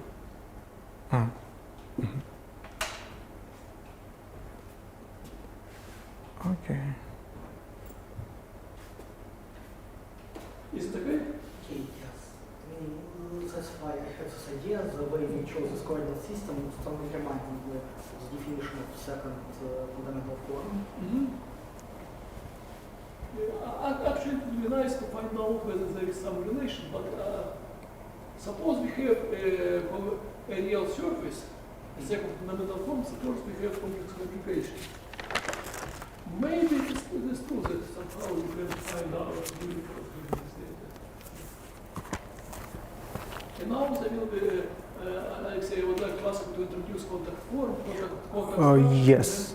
Okay. Yes. Yeah, so now we would like to look at the distribution of the maximal complex subspaces.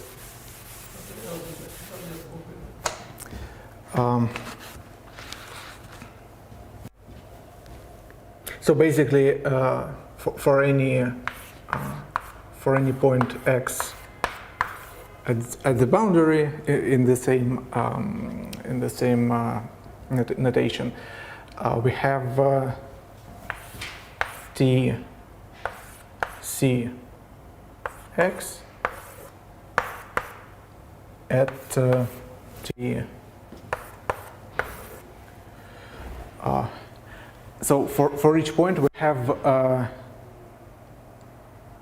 codimension,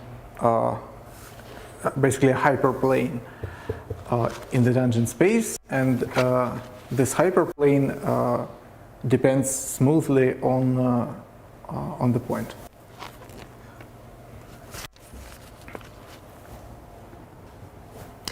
So more generally, suppose that we have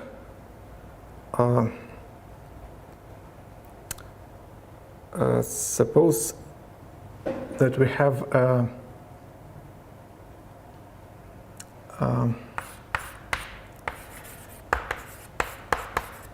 distribution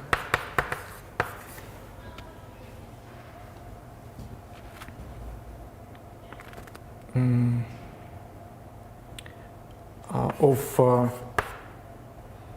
hyperplanes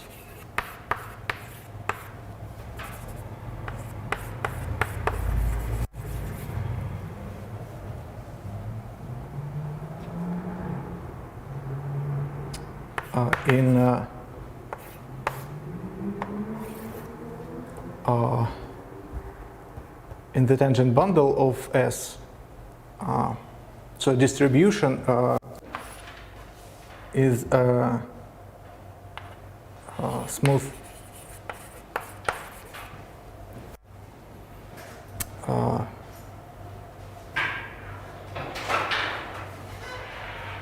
So basically a choice of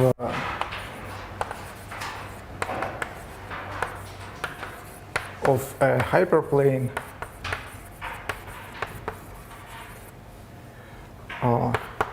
in Tx of S, which depends smoothly on X.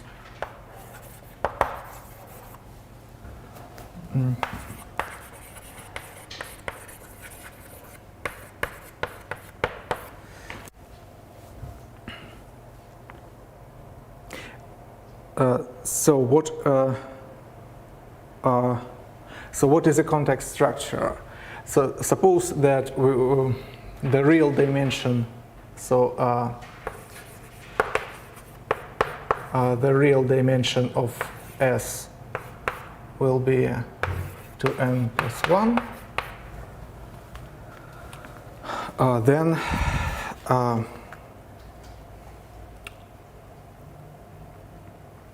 NTS is a context structure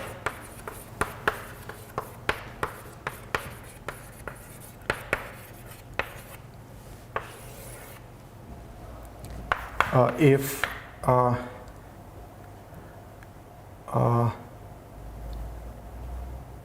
so if locally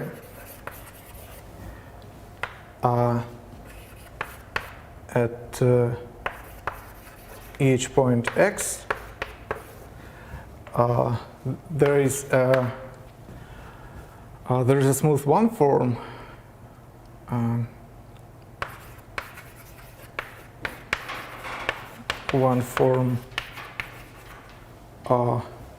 alpha such that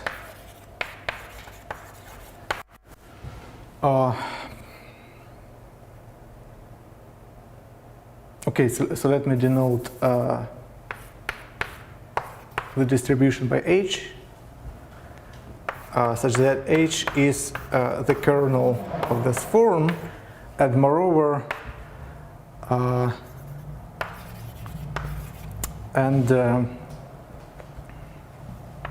we have then the non-degeneracy condition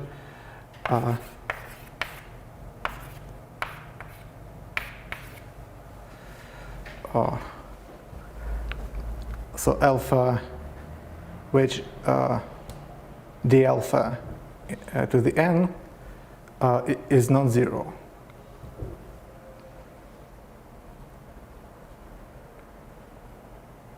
So this is a top form. So non-zero means that it is a volume form.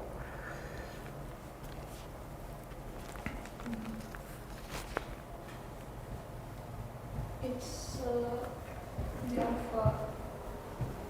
To the power. Yeah, to the n, which means just the n-fold wedge product of alpha with itself.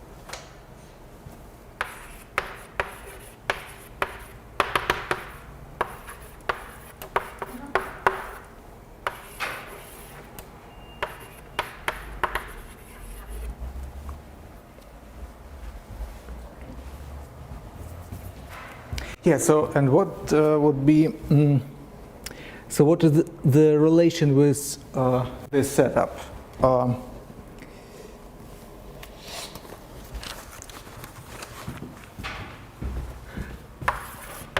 So the claim is the following.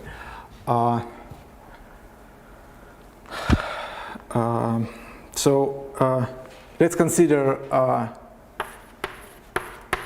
H be the distribution of this maximal complex distribution of maximal complex subspaces in TS. Then this distribution is a context structure.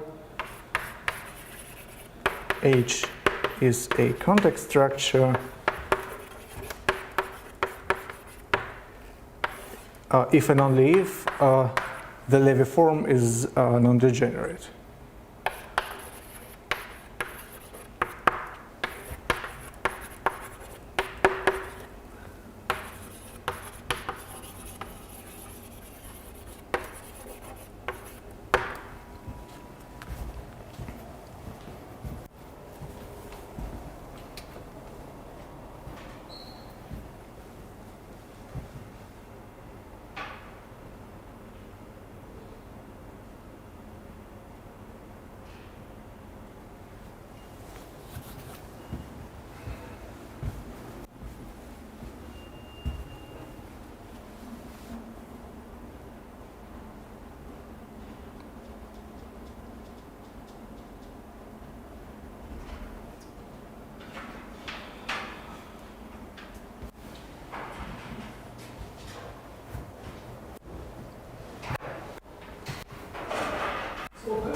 seen the notion of contact form before?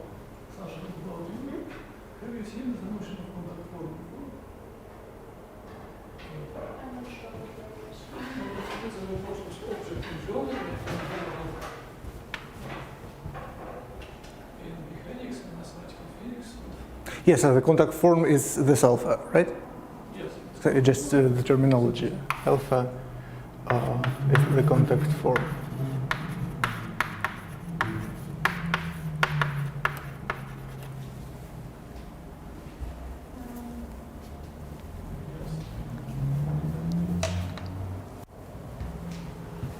Or in other terms, so the second equation, the last equation, the volume condition, is equivalent to the condition stating that the restriction to H, to the kernel of the differential d alpha, is a non-degenerate. Is non-degenerate. Yes. That's it. Yes. So maybe it's more instructive to try to first to consider this implication. So suppose that we have the non-degeneracy, and then somehow let us try to reconstruct the contact form from the Levy form. Yes. Yes.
So I suggest to look at the context of Levy form, at its heavy surface and complex space, and to find the differential of the defining one form. Find the defining one form of the distribution of complex subspaces, and then take its differential to check its non-degeneracy and its relation to the Levy form.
some quality. Quality, of course.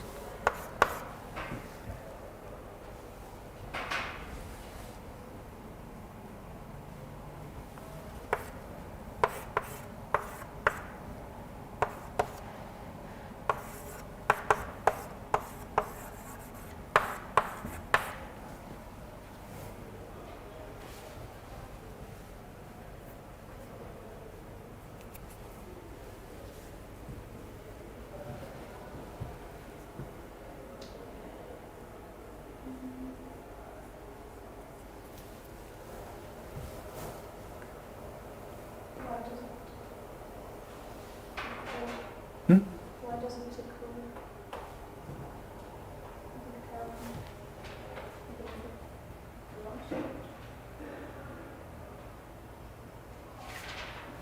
Yes, our distribution is locally the kernel of alpha.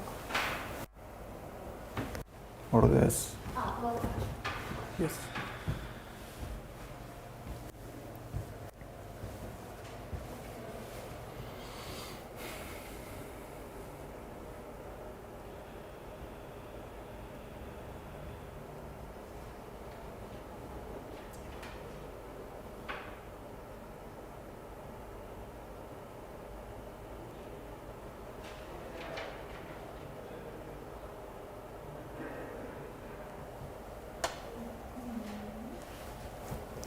Yes, so then we may try to look at this differential and try to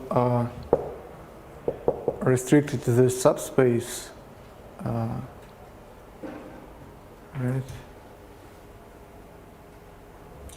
Okay, so maybe is as alpha, then we may choose how it's called DC of phi.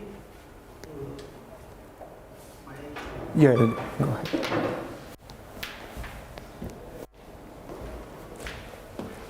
Okay, so if I recall, there's this operator, which is like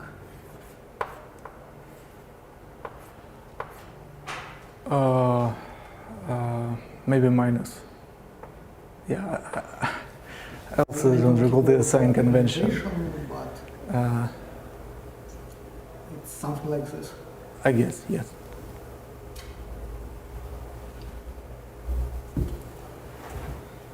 So, well, since we have this is an operator on n forms. On any forms of on any, any yeah. forms. Mhm.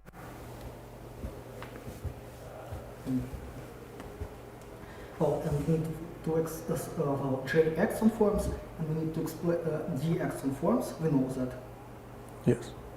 And we need to explain how J acts on forms, how it acts by acting on their argument. Mm-hmm. Well, but if phi is a function, then it doesn't have a vector argument, it's a zero form. Yes. So I think this implies that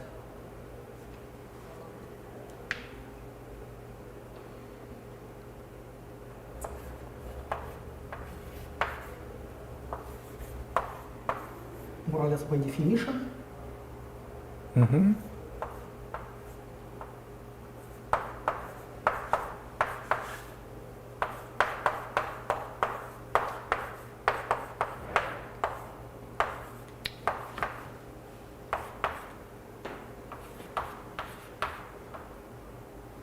Mm-hmm. Yes, so so we say that alpha is this.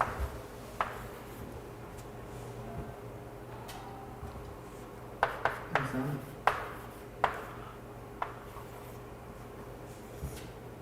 mm-hmm. Yeah, it seems to be right.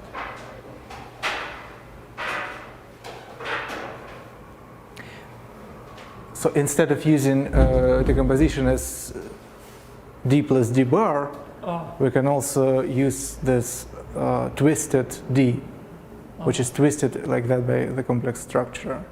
Once we have this representation of the complex subspace, it is natural to try to write alpha in this form, right? So alpha is contact for. So how do you define the contact form? Or you assume that your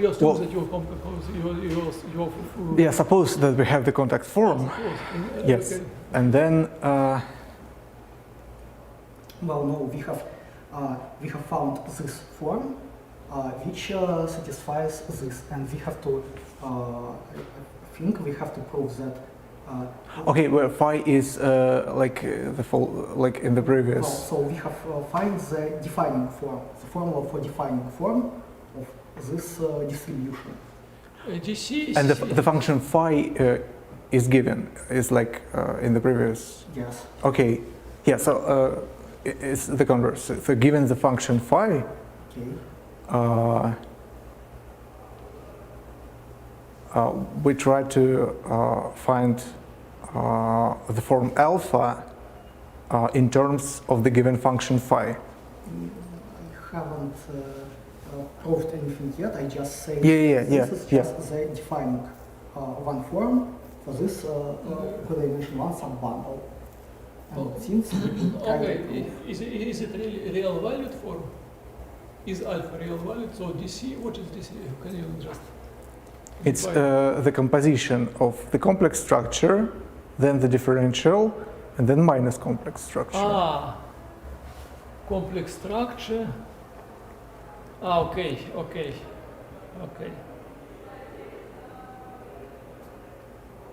Ah, okay. So first we multiply a vector by I, then we substitute this to the differential of your function, Oh, yes, yes. and then you multiply by minus I. Oh, yes. But when you write down J, is an operator acting on the tangent space, right? When we write down D, is the differential, right? Mhm. Differential acting on functions, right? Mhm. So the differential of a function is a one form, right? Yeah, is a form, and J acts on forms by precomposition. So it acts on the arguments. No, I understand that G acts by precomposition, but what is J on the left-hand side? How does it lie? Left-hand side. Yes. Yes. Well, in general, we have J from Tm to Tm, Yes, of course. Yes. and then for any P we have sort of J or maybe J star from omega M to omega Yeah, so if you have a linear operator, M. then we have induced linear operators on all. So J omega of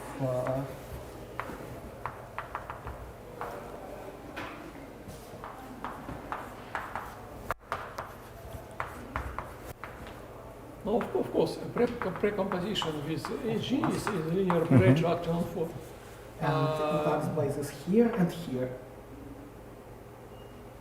I mean, here it doesn't really matter. Okay. I mean, yes, I understand what you mean. You first you apply this, you substitute to the differential. So first, but still, there is something that I miss because when you write down this, what do you mean? First, your initial form was, for example, it was a function or one form. Zero form, a function. So I would like to understand this form. I still don't understand it. So on which operator you would like to apply this form? On function, right? Yes. So you take a function. This acts from, say, zero forms function to one forms. Yes. It acts from zero forms to one forms. Yes. In general, from P forms to P plus one forms.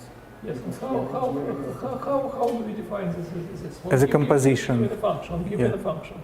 function does not act on the tangent space. Function is just zero form. Yes. How do you can apply G to operator G to the function? Well, trivially. Trivially. Okay. So you have zero forms Yes. to zero forms. Yes. Then we have zero forms to one forms, which is D. Yes. And then we have one forms to one forms, which is also J. But here Okay. that's not trivial. But here is trivial. Here is identity. Yes. Yes. This is identity. I guess. Yes.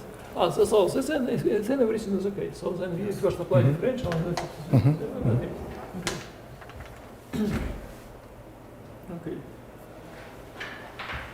So, and then we just need to understand how is this quantity related to the Levy form. Still, I would like to make sure that everything is fine with this, because you take the differential and then you precompose the differential with J.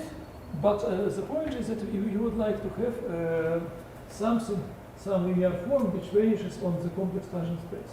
Yes. I assume that you would like that it be okay. Okay, so you claim that this vanishes on our space, right? Yes, of course, differential vanishes of everything. Okay. Okay.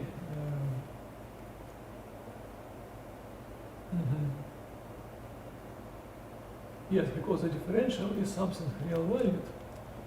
Okay. Okay.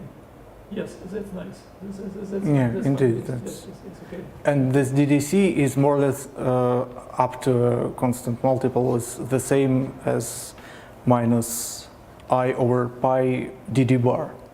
So essentially you reconstruct the Levy form in this way. Okay. And so you claim that this is this is two form. Yes. And how is it related to Levy form? Because of course Levy form is quadratic form, and this is exterior to form. Yes. And I believe that there is a relation. In the similar way, maybe like in Keller geometry or something like Yes. this.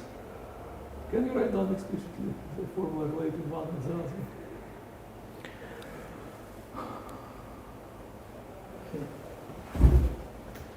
Because on one hand you have integration form, on the other hand we have two forms.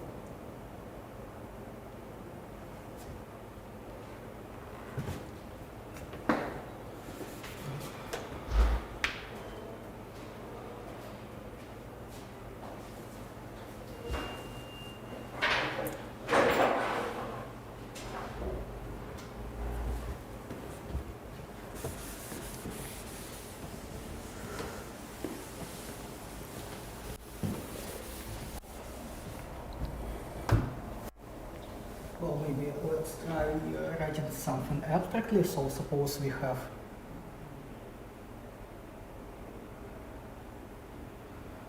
we need to understand that this form is of type 1-1. Mm-hmm.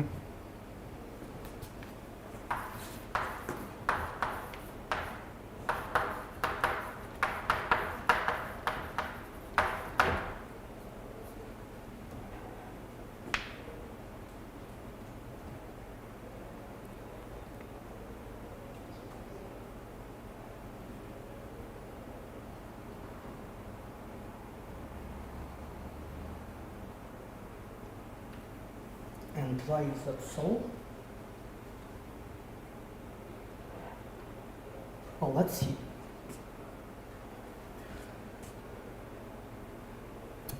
One forms have the property that J acts on them with eigenvalue 1.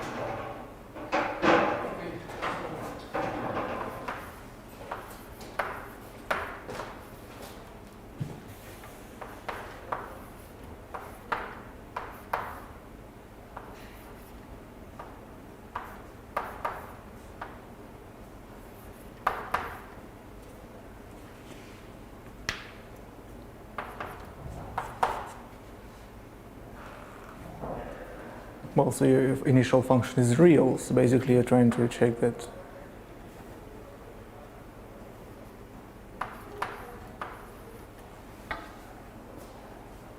But this is the same as. And we can erase this one. Because this acts clearly. Uh-huh. Yes, because it's real. Yes.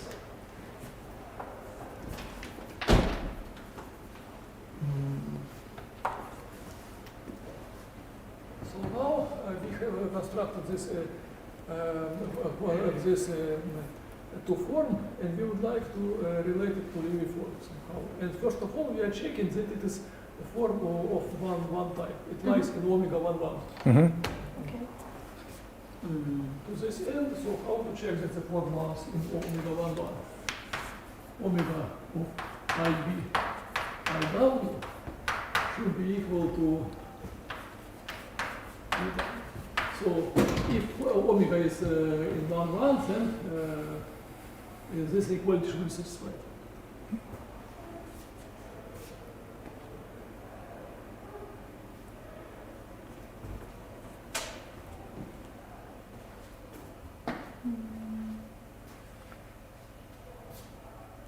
And this is equal to belief.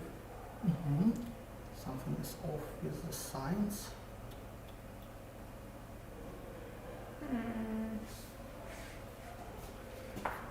So we apply the G to to form, right? I see. Yeah, so DC applied to DF. So we take DC, which is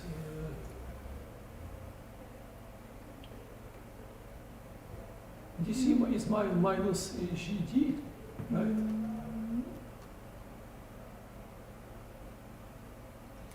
Yeah, so the first J acts by identity, Yes. and then you have this, which is DC acting on D phi.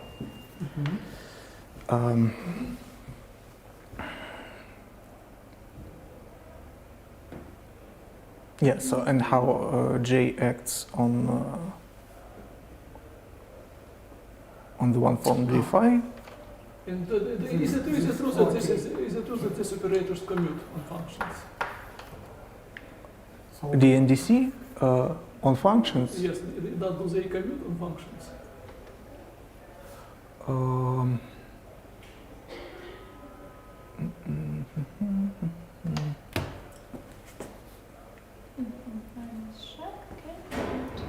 So, because actually this equality seems to be equivalent to commutativity. Yes.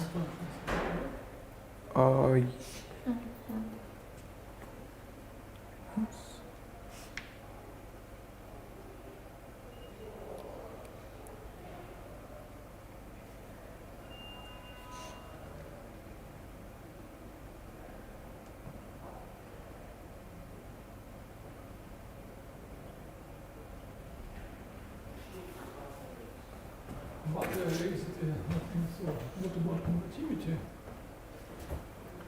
Or maybe they anti-commute Oh, let us check. So D. if the sign is correct. If the sign is correct. The sign is correct, I believe. So that's here we have plus. Okay. Yes. DC.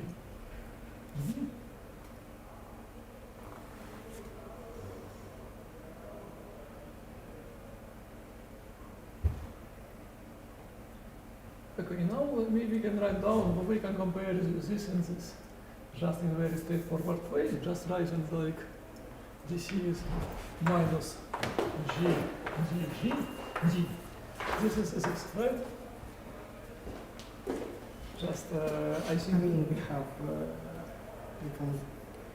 this is what we know from writing this explicitly, and we want now to. what is this? And what is This is what we want to check. and yes, let us write down, let us try to write down in the same terms. Mm-hmm. Here, D, and here DC minus G, D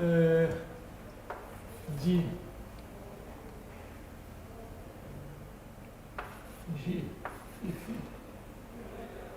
right? Yes. And we can erase this G, and we have to show this equality.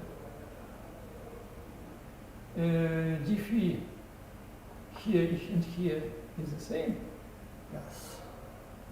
So we have to choose to check that minus G D G of D phi is equal to minus I can erase G D G D phi, right?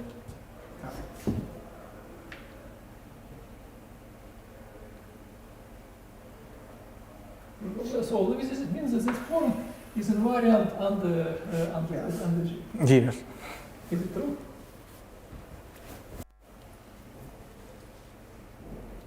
So we construct the differential of phi. It is real value form, right? Yes. Mhm. When we apply G acting on, when we apply G, when we recompose it with G, and then take differential,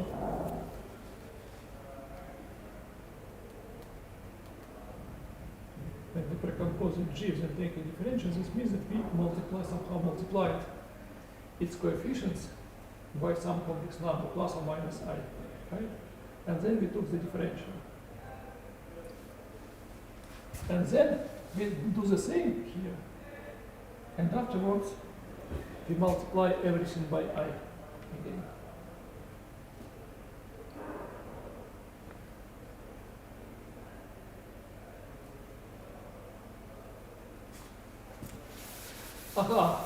Here is the point. I think that the following happens. Since d squared is equal to 0, then there is some terms which will cancel out, and some terms which will survive.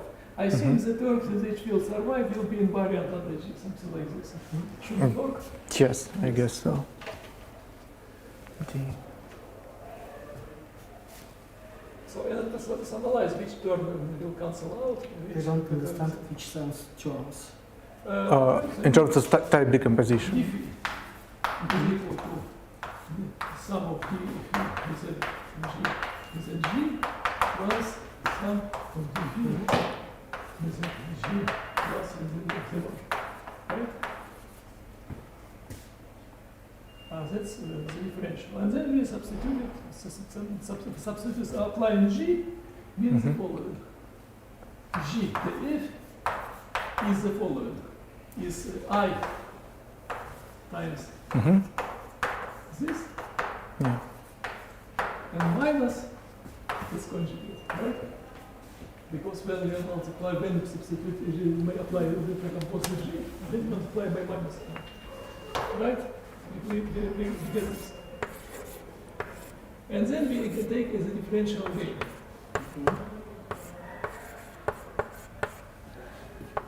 And when we take the differential again, I'm pretty sure that you obtain something like 1, right? Yes, because d squared, d, the Round. partial around d squared is 0, and round. Yes, because on the image, the G acts with eigenvalues plus minus I. The plus minus plus minus 1.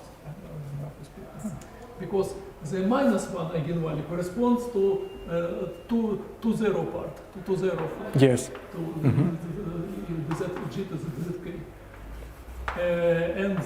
And also to the conjugate, the zg conjugate, zk conjugate.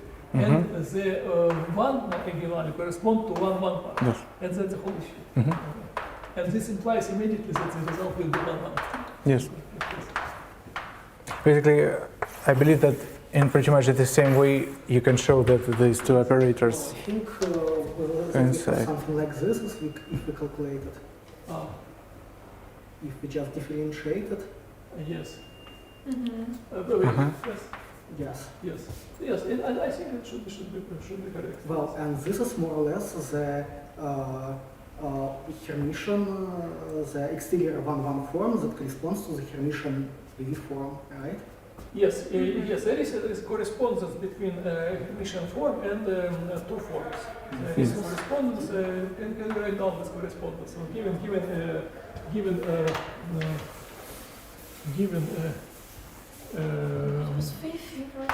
So Phi was the function. Defining function for the boundary. and now phi of v times I is a Hermitian form. And this is correspondence between 1-1 form and Hermitian forms. I think something like this is true that is here that our form corresponds I should try somehow. I think that our two form, which is constructed of type 1-1, corresponds in this way to our Yes. form, up to sign. It seems true. Yes. Yes.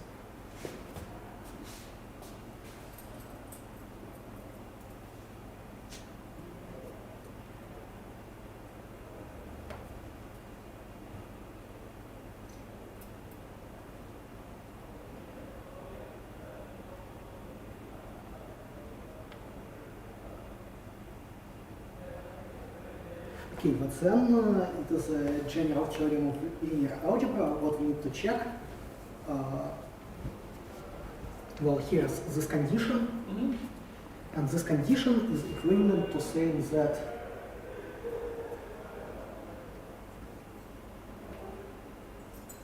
This condition equivalent to saying that the differential restricted to our complex subspace is non-degenerate. is not degenerate.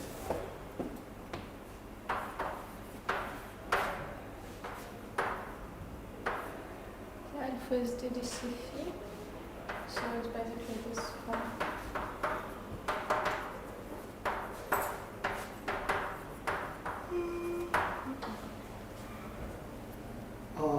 Well, for 1-1 form, this condition is equivalent to the condition that the associated Hermitian form is non-degenerate.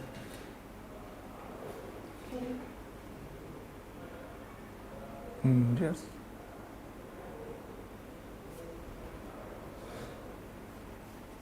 I think that more or less proves the desired claim. So if this is non-degenerate, why it's non-degenerate? This is non-degenerate if and only if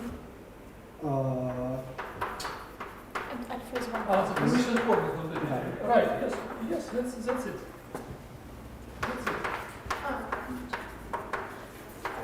Yeah, so just DDC of phi to the degree equal to the dimension of this thing should be non-zero, should be a volume form on this hyperplane. Yes.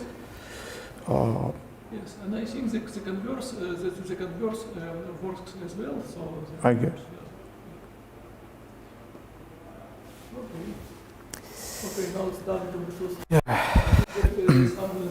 have some more exercises on Balboa homology, but it is for the next time. Okay. Okay, thank you.